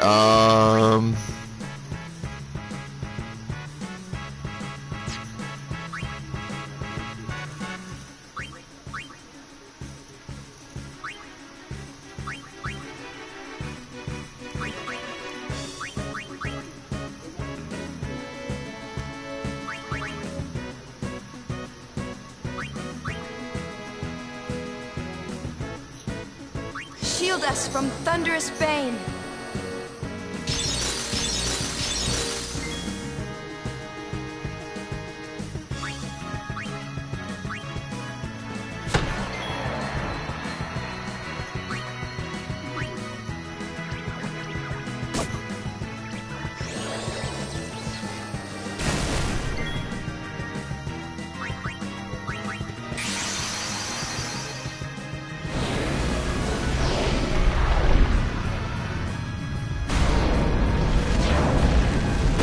let's start building their overdrive meters.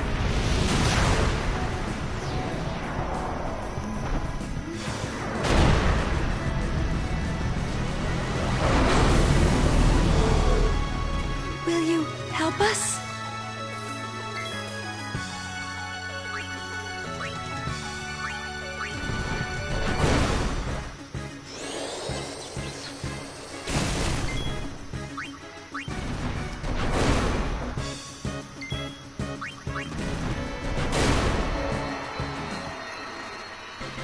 Alright, that worked, that worked.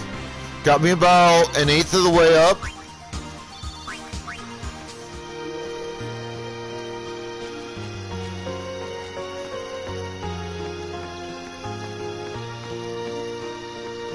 Now, if memory serves me correctly, the next Aeon is the Thunder Horse.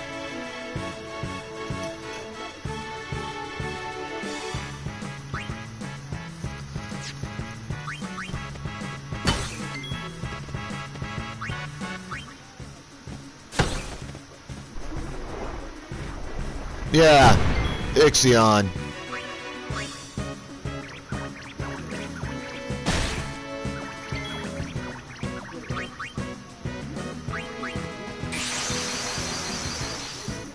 If I remember right, he's next on the list.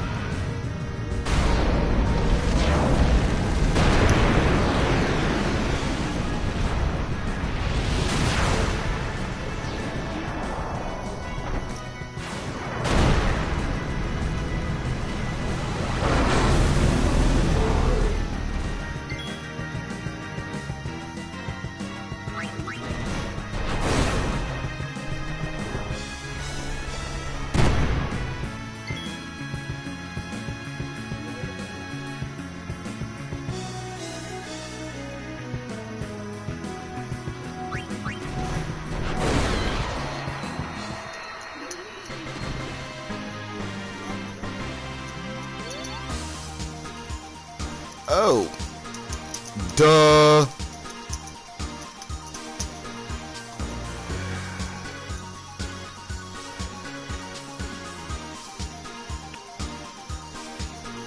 I'm dumb.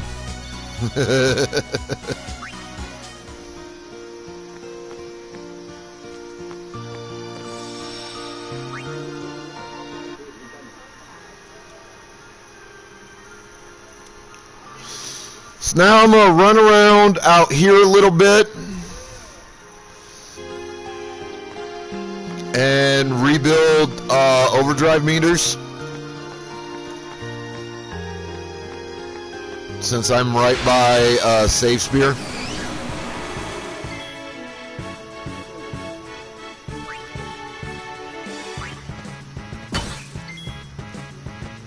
Yeah. I hate it, but, you know, it's Final Fantasy. It's an RPG, JRPG. There's no choice in it.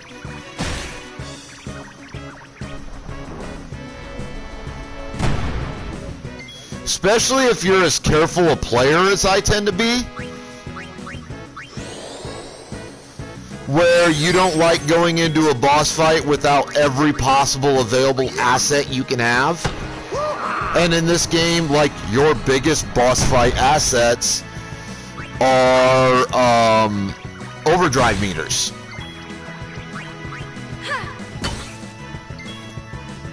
So what that means is you spend hours of your time playing this game to build those meters up, taking untold amounts of fucking damage.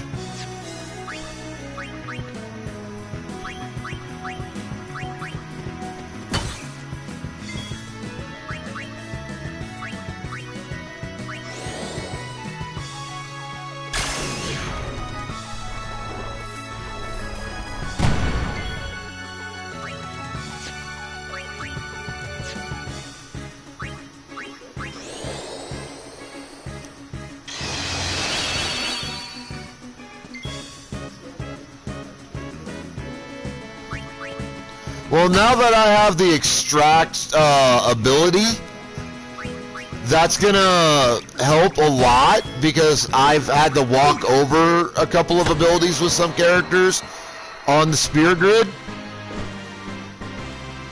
I'm good, yeah? Because I didn't have the fucking ability spears.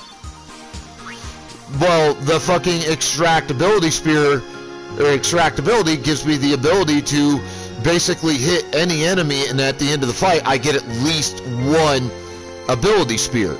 And since ability and mana spears are basically the hardest spears in the game to get for the spear grid, there is no sense in not getting that and then abusing it.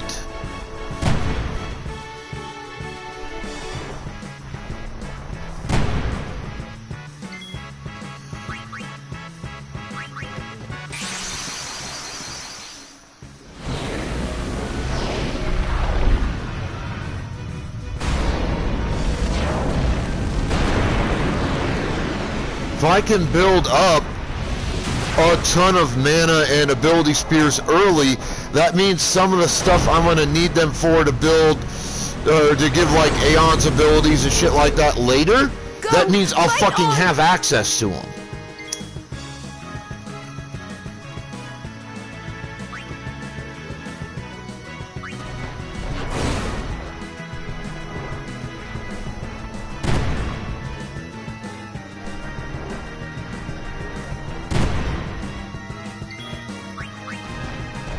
Alright, I'm going to on-summon him after this and bring in Val 4.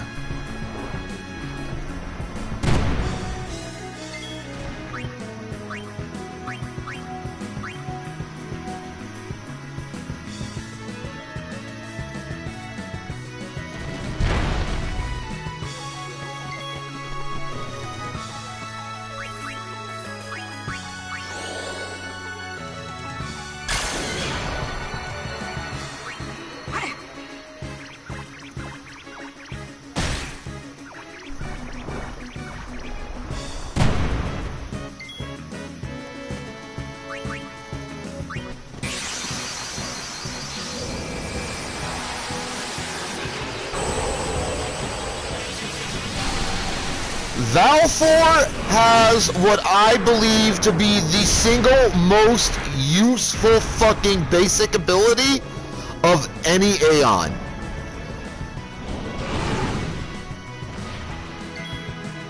And that is this ability.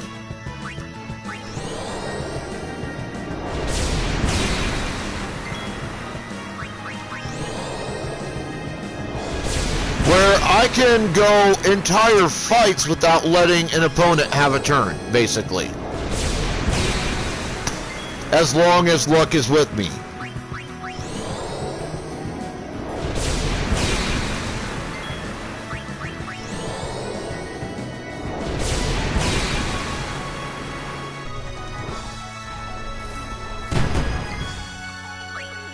Who, Valfor? Oh yeah. Although, if we're talking about overdrive comparisons between the available Aeons, hers is probably the weakest.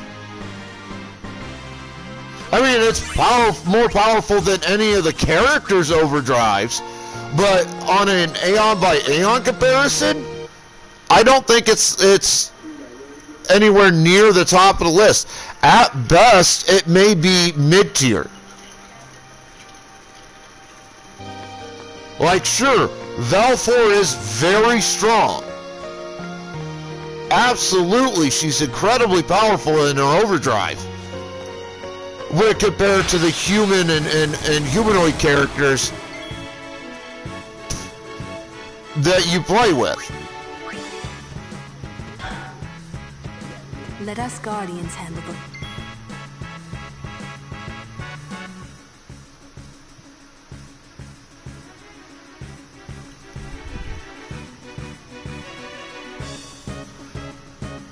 No, actually, I think Seymour's Aeon may have the most powerful.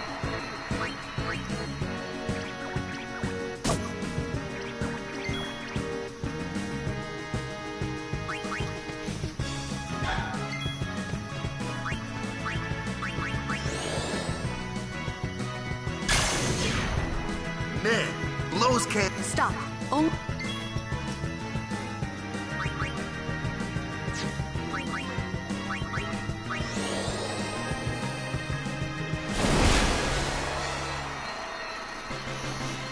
No, he doesn't. Seymour does not use Shiva. You use Shiva against Seymour's Aeon in that one city. Because it's what you're supposed to use, because it's what can beat his Aeon.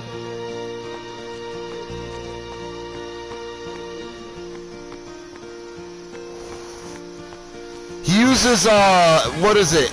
Animea or what the fuck ever?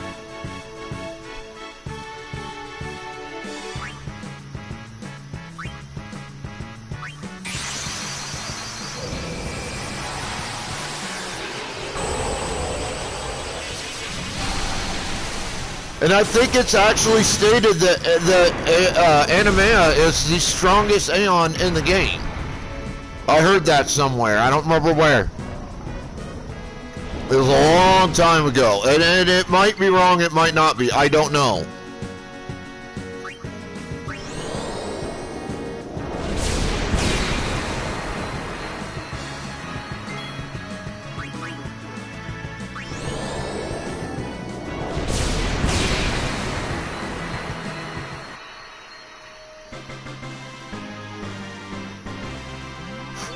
No fucking spoilers, Quinn! God damn it, I've never gotten that far into the fucking story!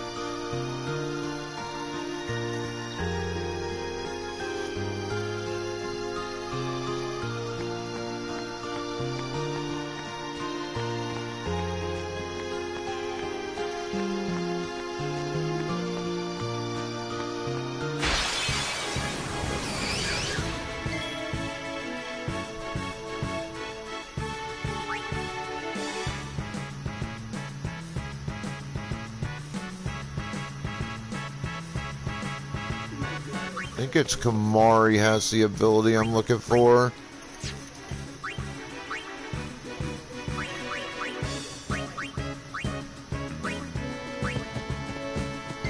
Or is it you?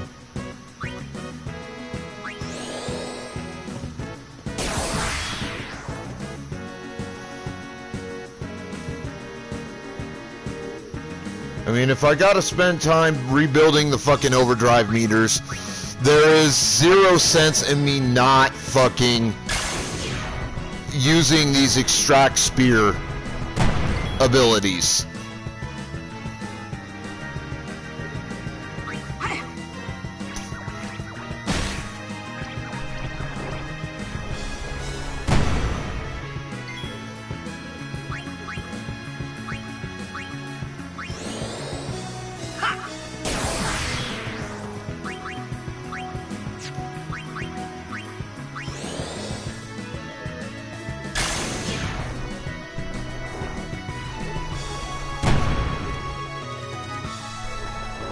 No spoilers!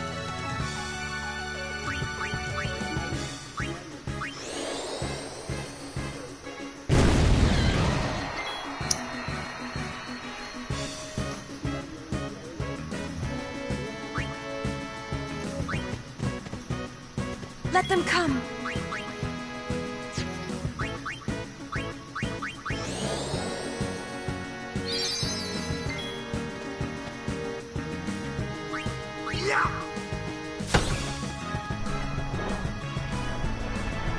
And no, I'm not as conversant in FF lore as I could be.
I don't say this to be mean, although honestly I'm not like a huge fan of X2, but here is a simple truism. Love me or hate me for saying this, but it is very true. X2 is nothing more than fanboy service.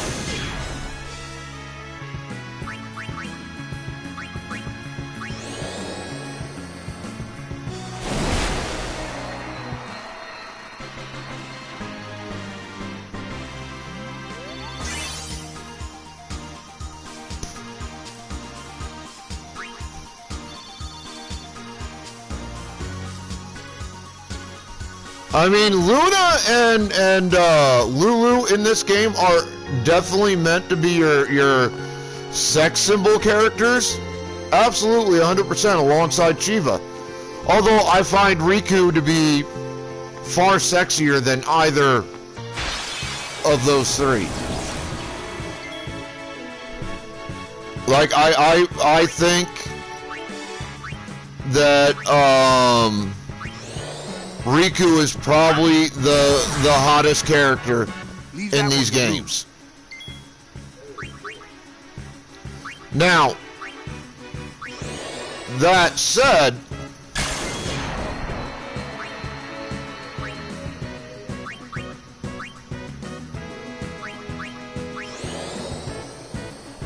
Lulu becomes much more of a sex symbol in X2.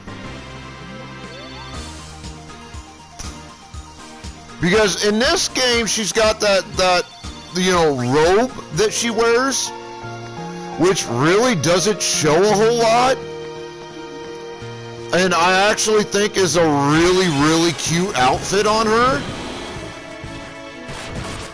But holy shit. Her outfits in X2 are ridiculously revealing.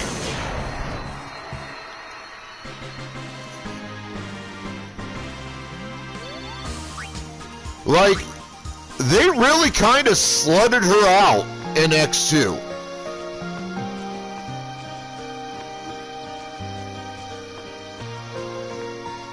Like, I'm not gonna lie, Riku in this game is slutted out, but I think it's done pretty tastefully, all things considered.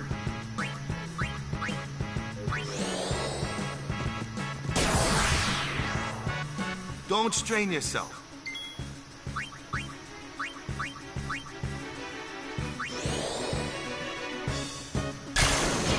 Because I think Riku's outfit in this game is like really cute, but holy shit, they really went all out to slut out characters in X2 for the main three. And you can't try to argue with me on that. Because in X2, like,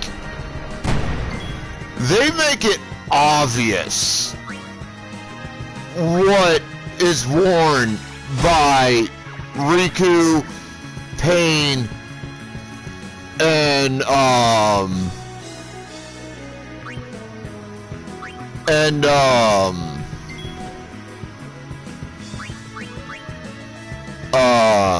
what's her name? Fucking Yuna.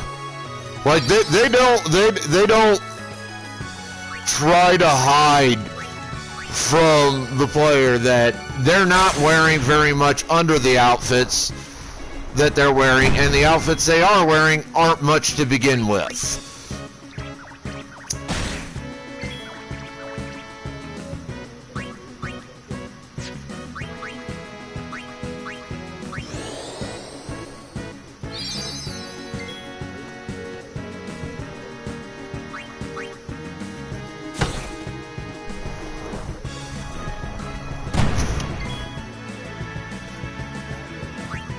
And I think the most obvious of that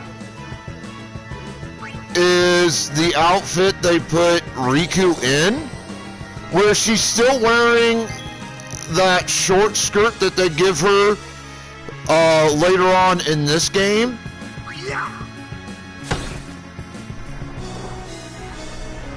But you see the hip part to the obvious thong that she's wearing underneath.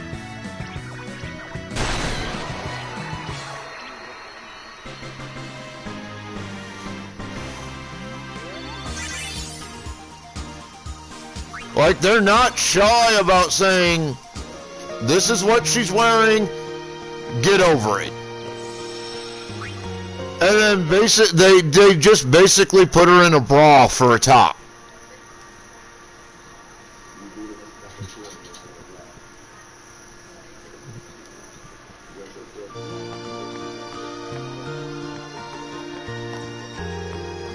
And honestly, I'm not saying that X2 is a terrible game.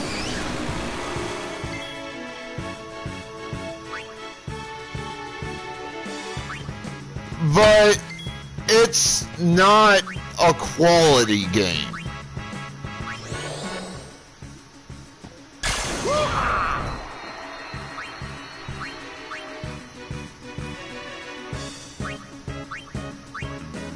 Need a good jolt?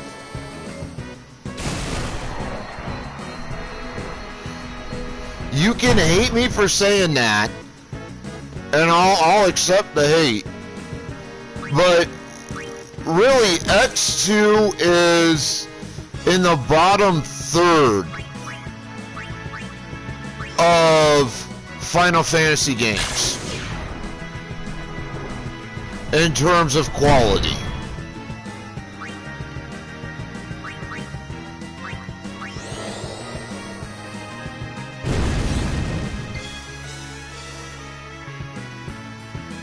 But again, I reiterate that X2 was also made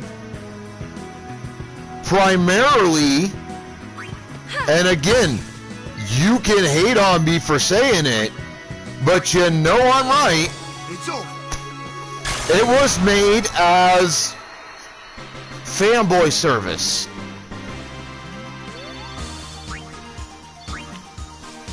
That's the long and short of it. It wasn't made to be a fantastic entry in the series or even a great entry. It was made to be nothing but fan service for little boys. My turn now.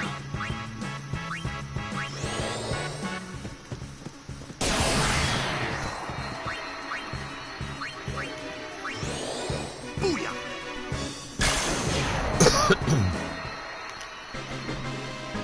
Piece of cake! But on the flip side of that coin, if you really honestly think about it, most Final Fantasy games are made as, to some degree, just straight fanboy service for boys. Leave that one to Luke.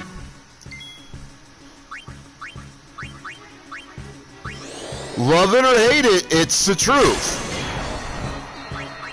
I mean, look at the outfits in these goddamn games.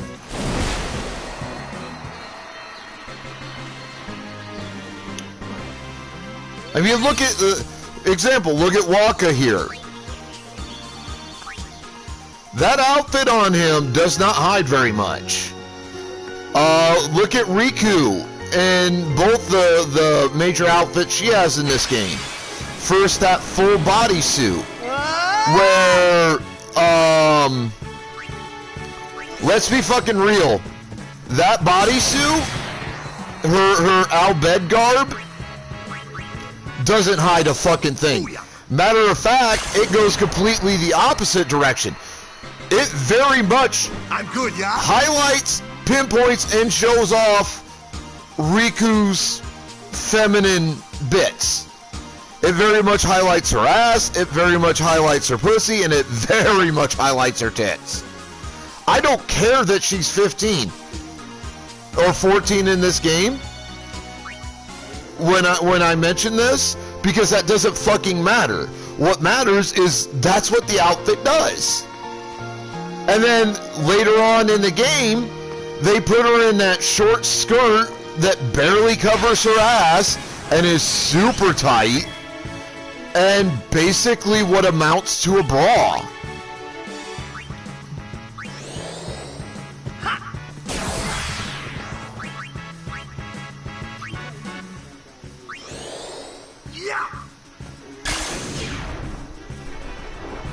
Like, that's all she's wearing is, you know, that, basically.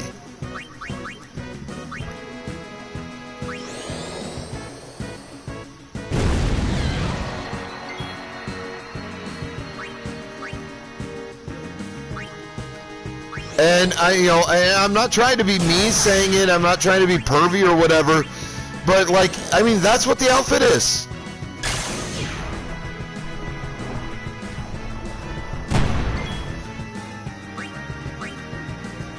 And again, I go back to my point I made earlier. You know, Japan's not afraid to show off, you know, characters in outfits that just are not appropriate for them.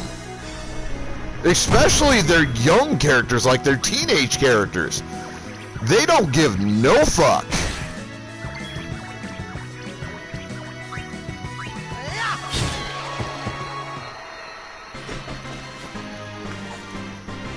I'm really honestly surprised that they let Lulu have the outfit in this that she has.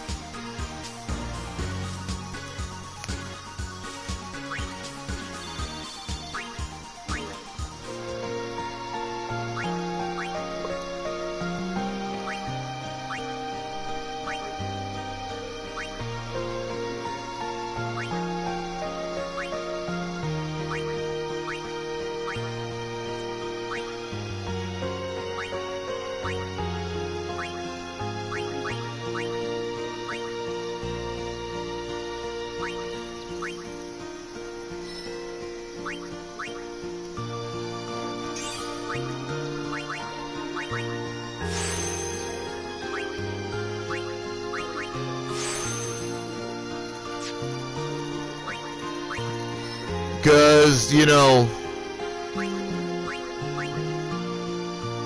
let's be real. Given the age of Riku, having her wear that kind of an outfit, not fucking appropriate.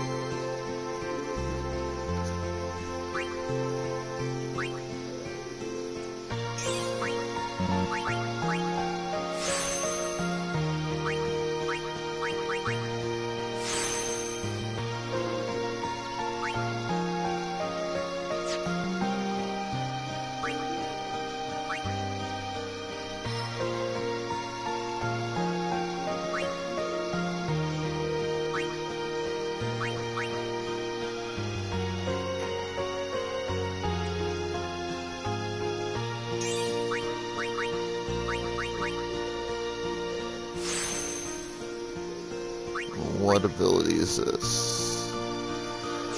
Praise a good one.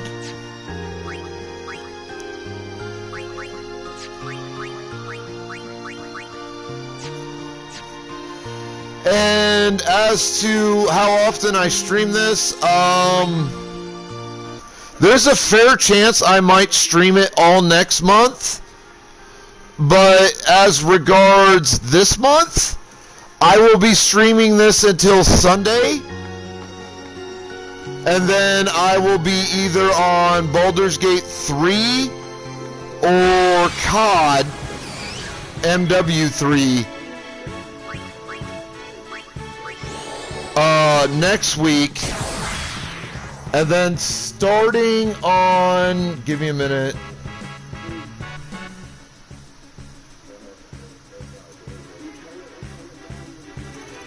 starting on the 7th of May,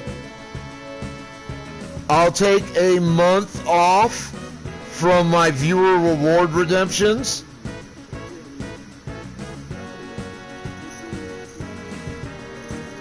And kind of let those build up. And I'll stream for a month just one game.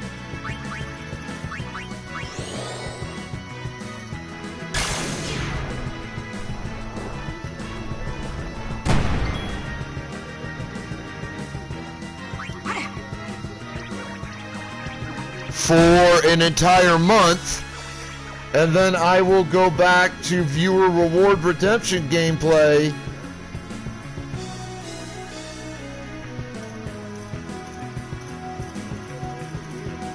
on the 4th of June.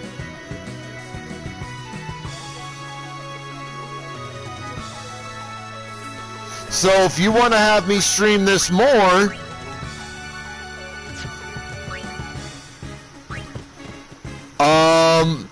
all you gotta do is start getting those viewer reward redemptions.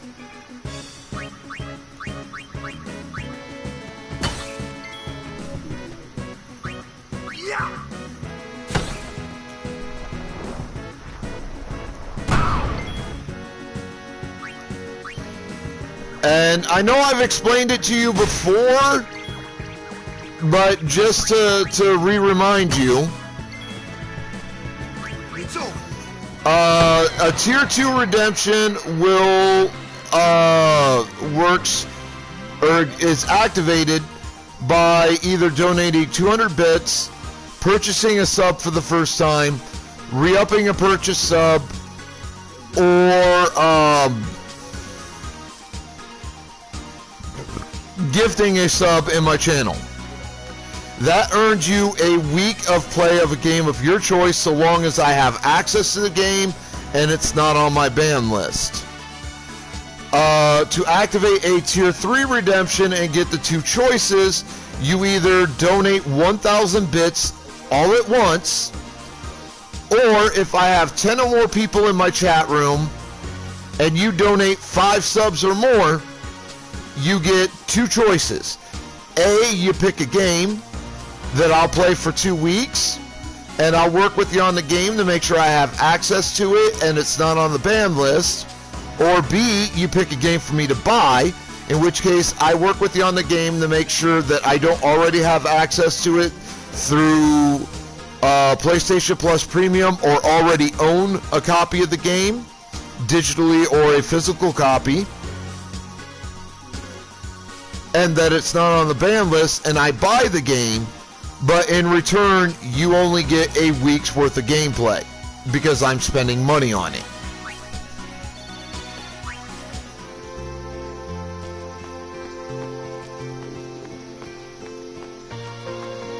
Just as a reminder of how that works. Now, if you do the 1,000-bit redeem,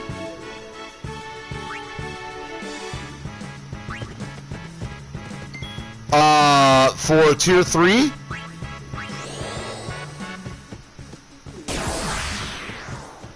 Leave that one though. that also earns you a giveaway, which means you win a free Funko Pop on me. So it's a twofer. That is assuming that somebody hasn't already won that Funko Pop.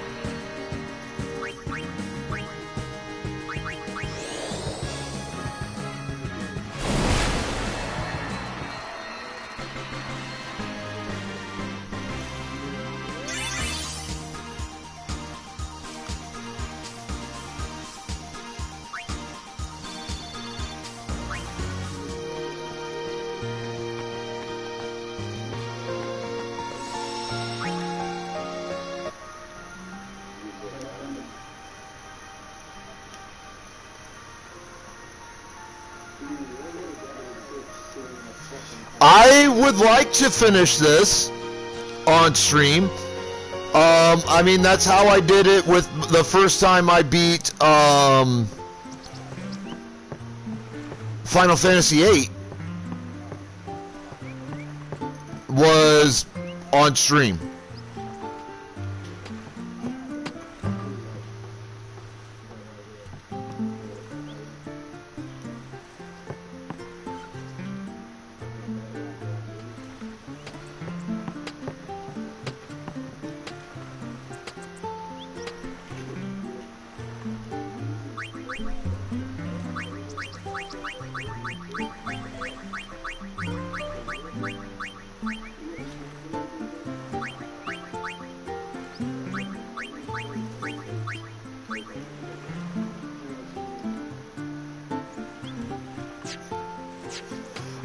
FF7 is another one I have an on-stream play going, along with FF5.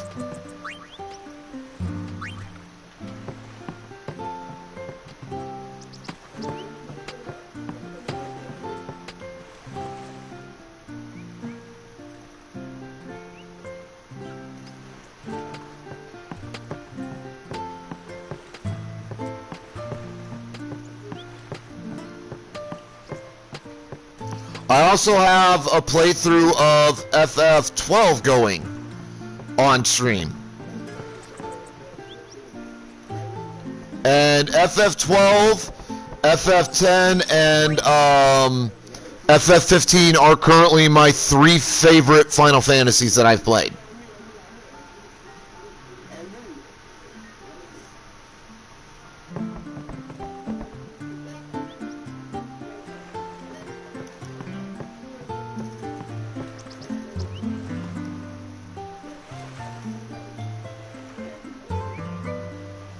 I can't stand 13. I hate the characters, I hate the gameplay. Not a big fan of the story, what little I know of it, which I'll admit isn't a great deal, but it's enough to know that the story is just as linear as the gameplay is. I fucking hate all the Final Fantasy 13s. I think they're all fucking trash.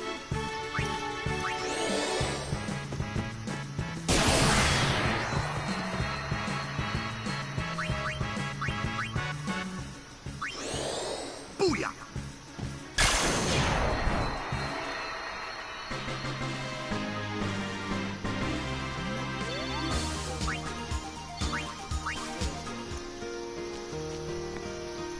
Like, for Final Fantasy games I've actually played some of, 13 is definitely at the bottom of the list. Careful! Remember the tournament!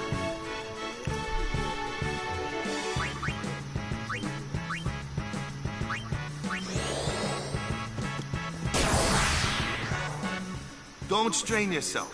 I'll have...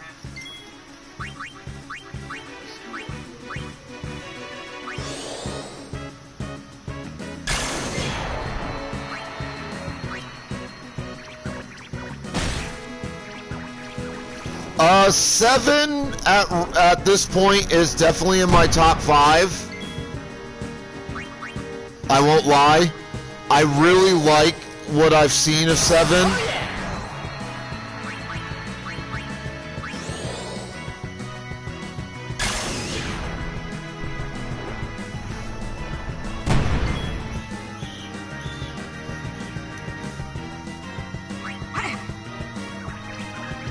I'm just hoping that the boss fight, the final boss fight in 7, isn't going to be as disappointing as the final boss in 8. Because 8, that boss fight really pissed me off. And it ruined the entirety of what was a great game to that point. Like, I'm not going to lie, I thought until that boss fight that that Final Fantasy VIII was fantastic. And then that final fucking boss fight hits. And I'm like, God damn, this sucks.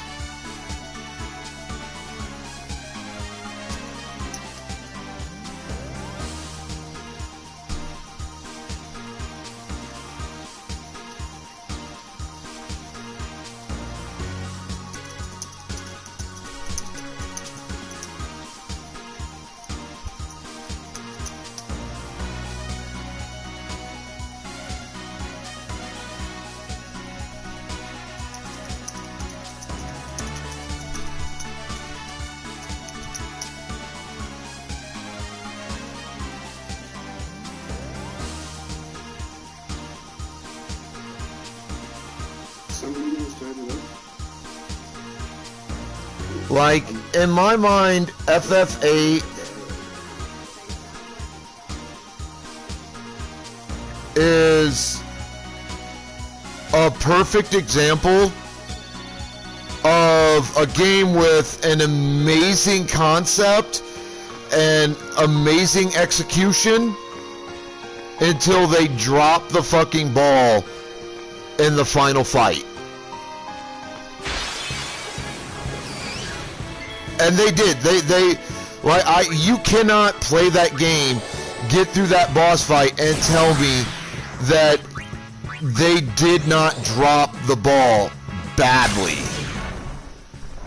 in that final fight.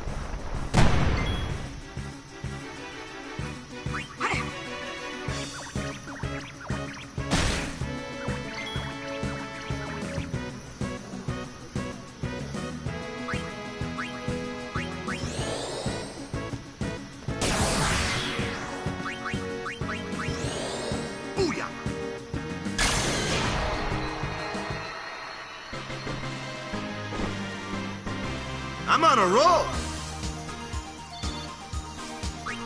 Well, I have gotten a fair bit through 7.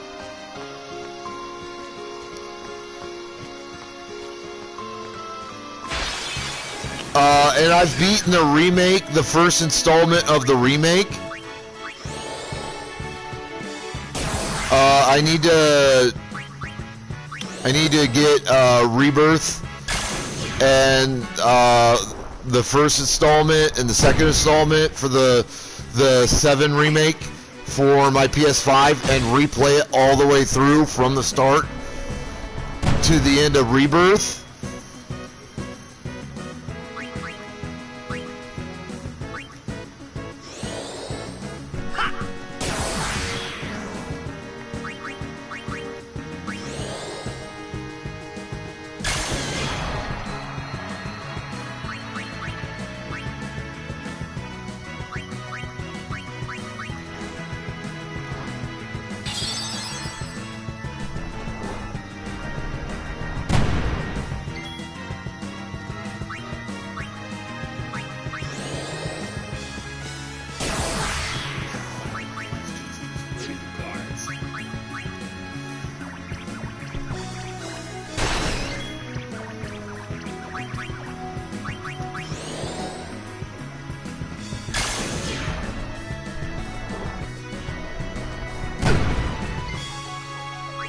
Stop hitting him!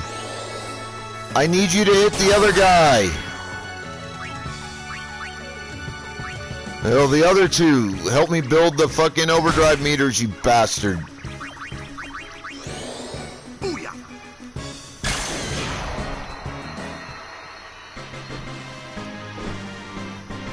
Piece of cake!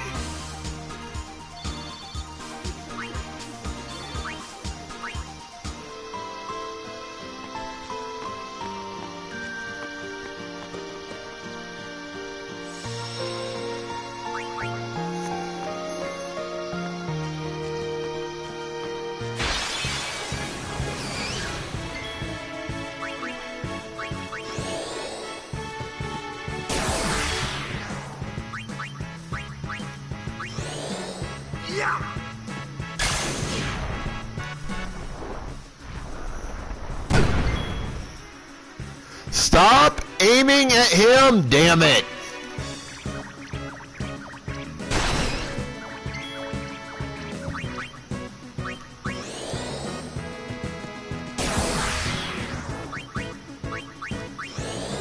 Booyah!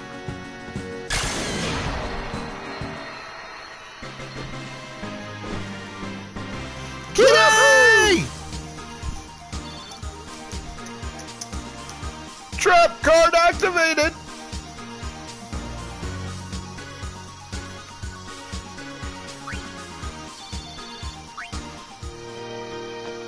God, I'm getting so bored fucking fighting these guys. And I'm not getting anything out of it. I blame Kitty. Because she's a bad putty tat.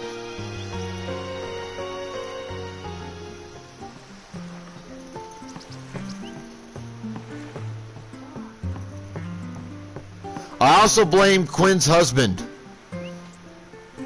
Because he's a bad dog.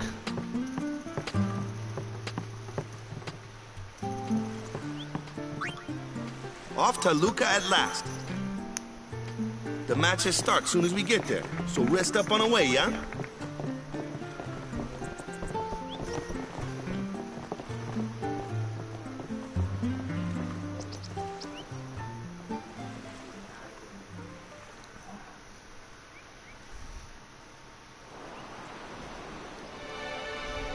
And I hope your husband heard me say that, Quinn.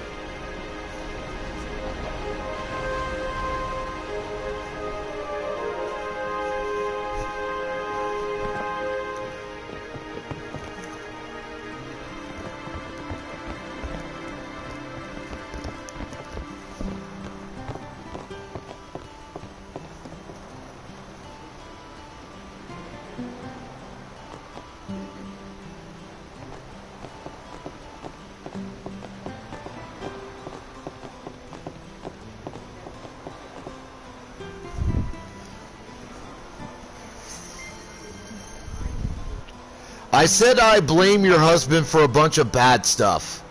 Just 'cause.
I gotta learn that fucking juck shot. Some people can be so rude. Some...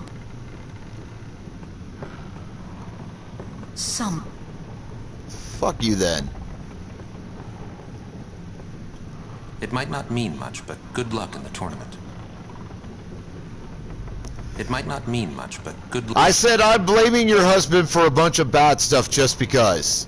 They ask a fortune for rags in Besaid and Kilika. Well, me business is in shambles.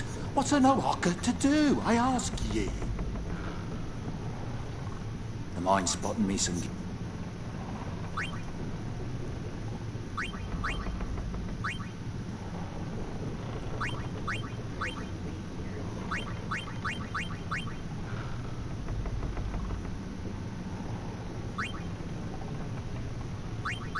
I'll make it up to ye. I'll make it up to ye. Spare some You know what? We'll give you 1,000 more. I'll make it up to ye. Because I know that giving him guilt earns rewards.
What y'all talking about?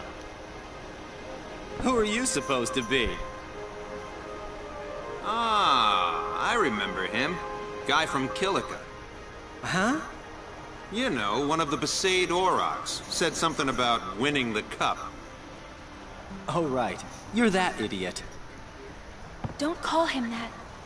But he is an idiot. They don't got what it takes to win the cup. Well, they do now that I'm here. Yes, they will win.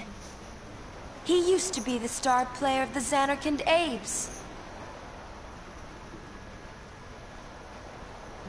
Yeah, as if anyone lived in those ruins. It's not ruins. There's a big city there. There is. I got too close to Sin and... There is a city, really.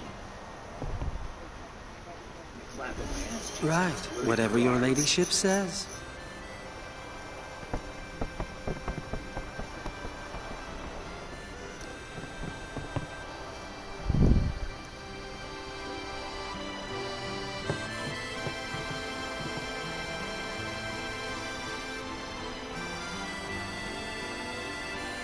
Yes, I am. Yes, I am.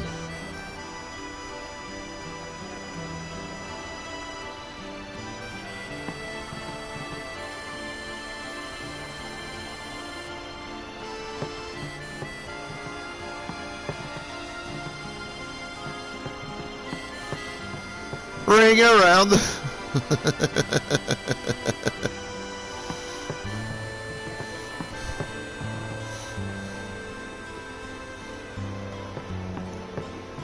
Well, say something. Damn it, that's not what I was trying to do! Relax, he's bound to know someone in Luca. And if not? He could always join a blitz team. Anyhow, it's better than just leaving him in Besaid. What? Just leaving him in Luca? What do you want me to do? Yuno wants to make him a guardian. Oh, yeah, jeez. There's that too, eh? And whose fault is that? Not mine. It is mine, huh?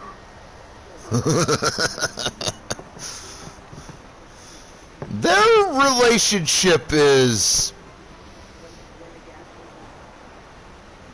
unusual.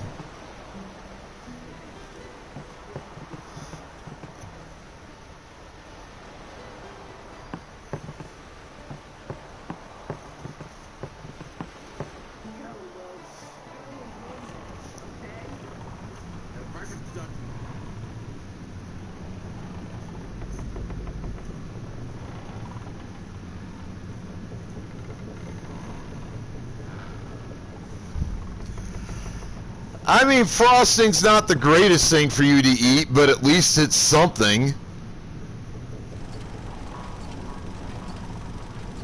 What the heck is that? What the heck is what? What is this place? The power room, like it says on the door. Yeah, but why the big birds? What's so strange about chocobo power? Chocobos? Those are chocobos? What? You've never seen a chocobo? What kind of backwater island did you come from, anyway? Miracles and oddities were starting to become daily routine on this trip. La la la la la la la la la la.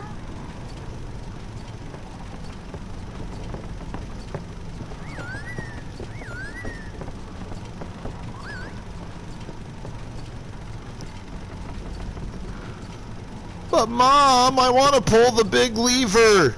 La la la la la la la la la la.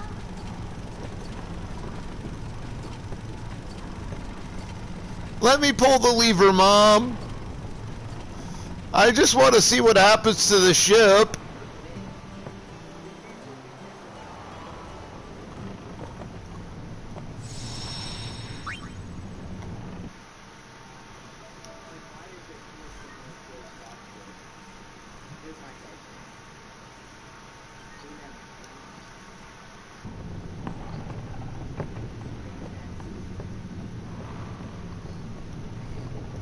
Best to let him sleep.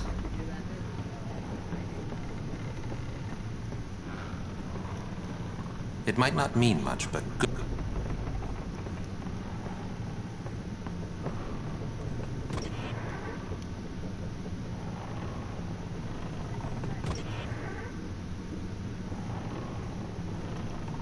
Some people can be so...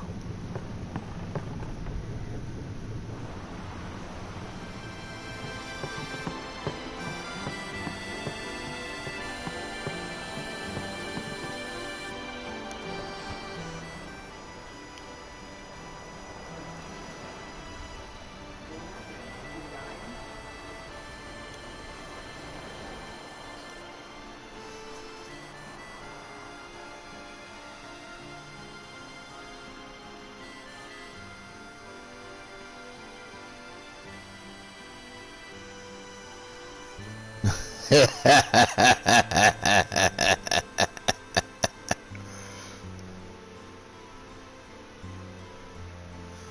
basically my cat every fucking day when I go to bed, little bastard. Footsteps, are you? I usually charge for lessons, you know.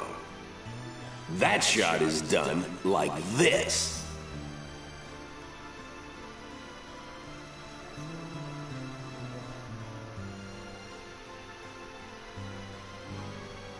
You can't do it, kid.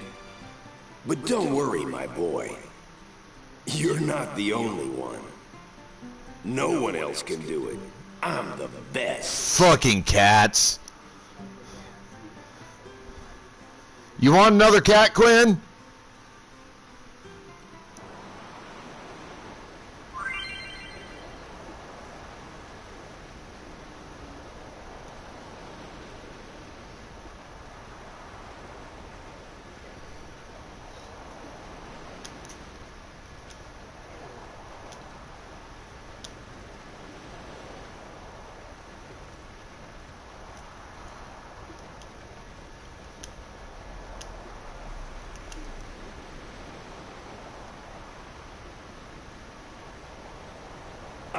No one else can do it.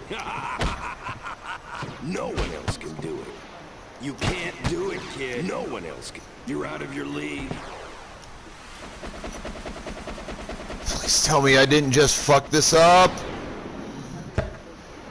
God damn it. Alright. Everyone hang tight. Because I don't know how to back out of this section.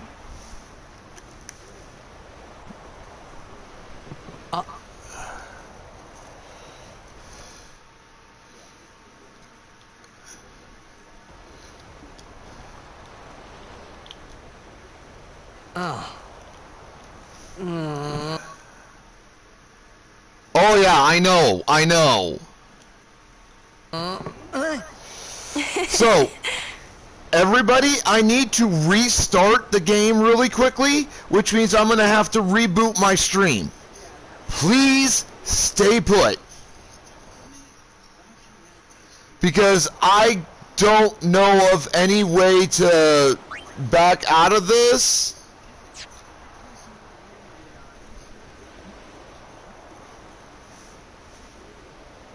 Without restarting. So, I'll be back again in about a minute.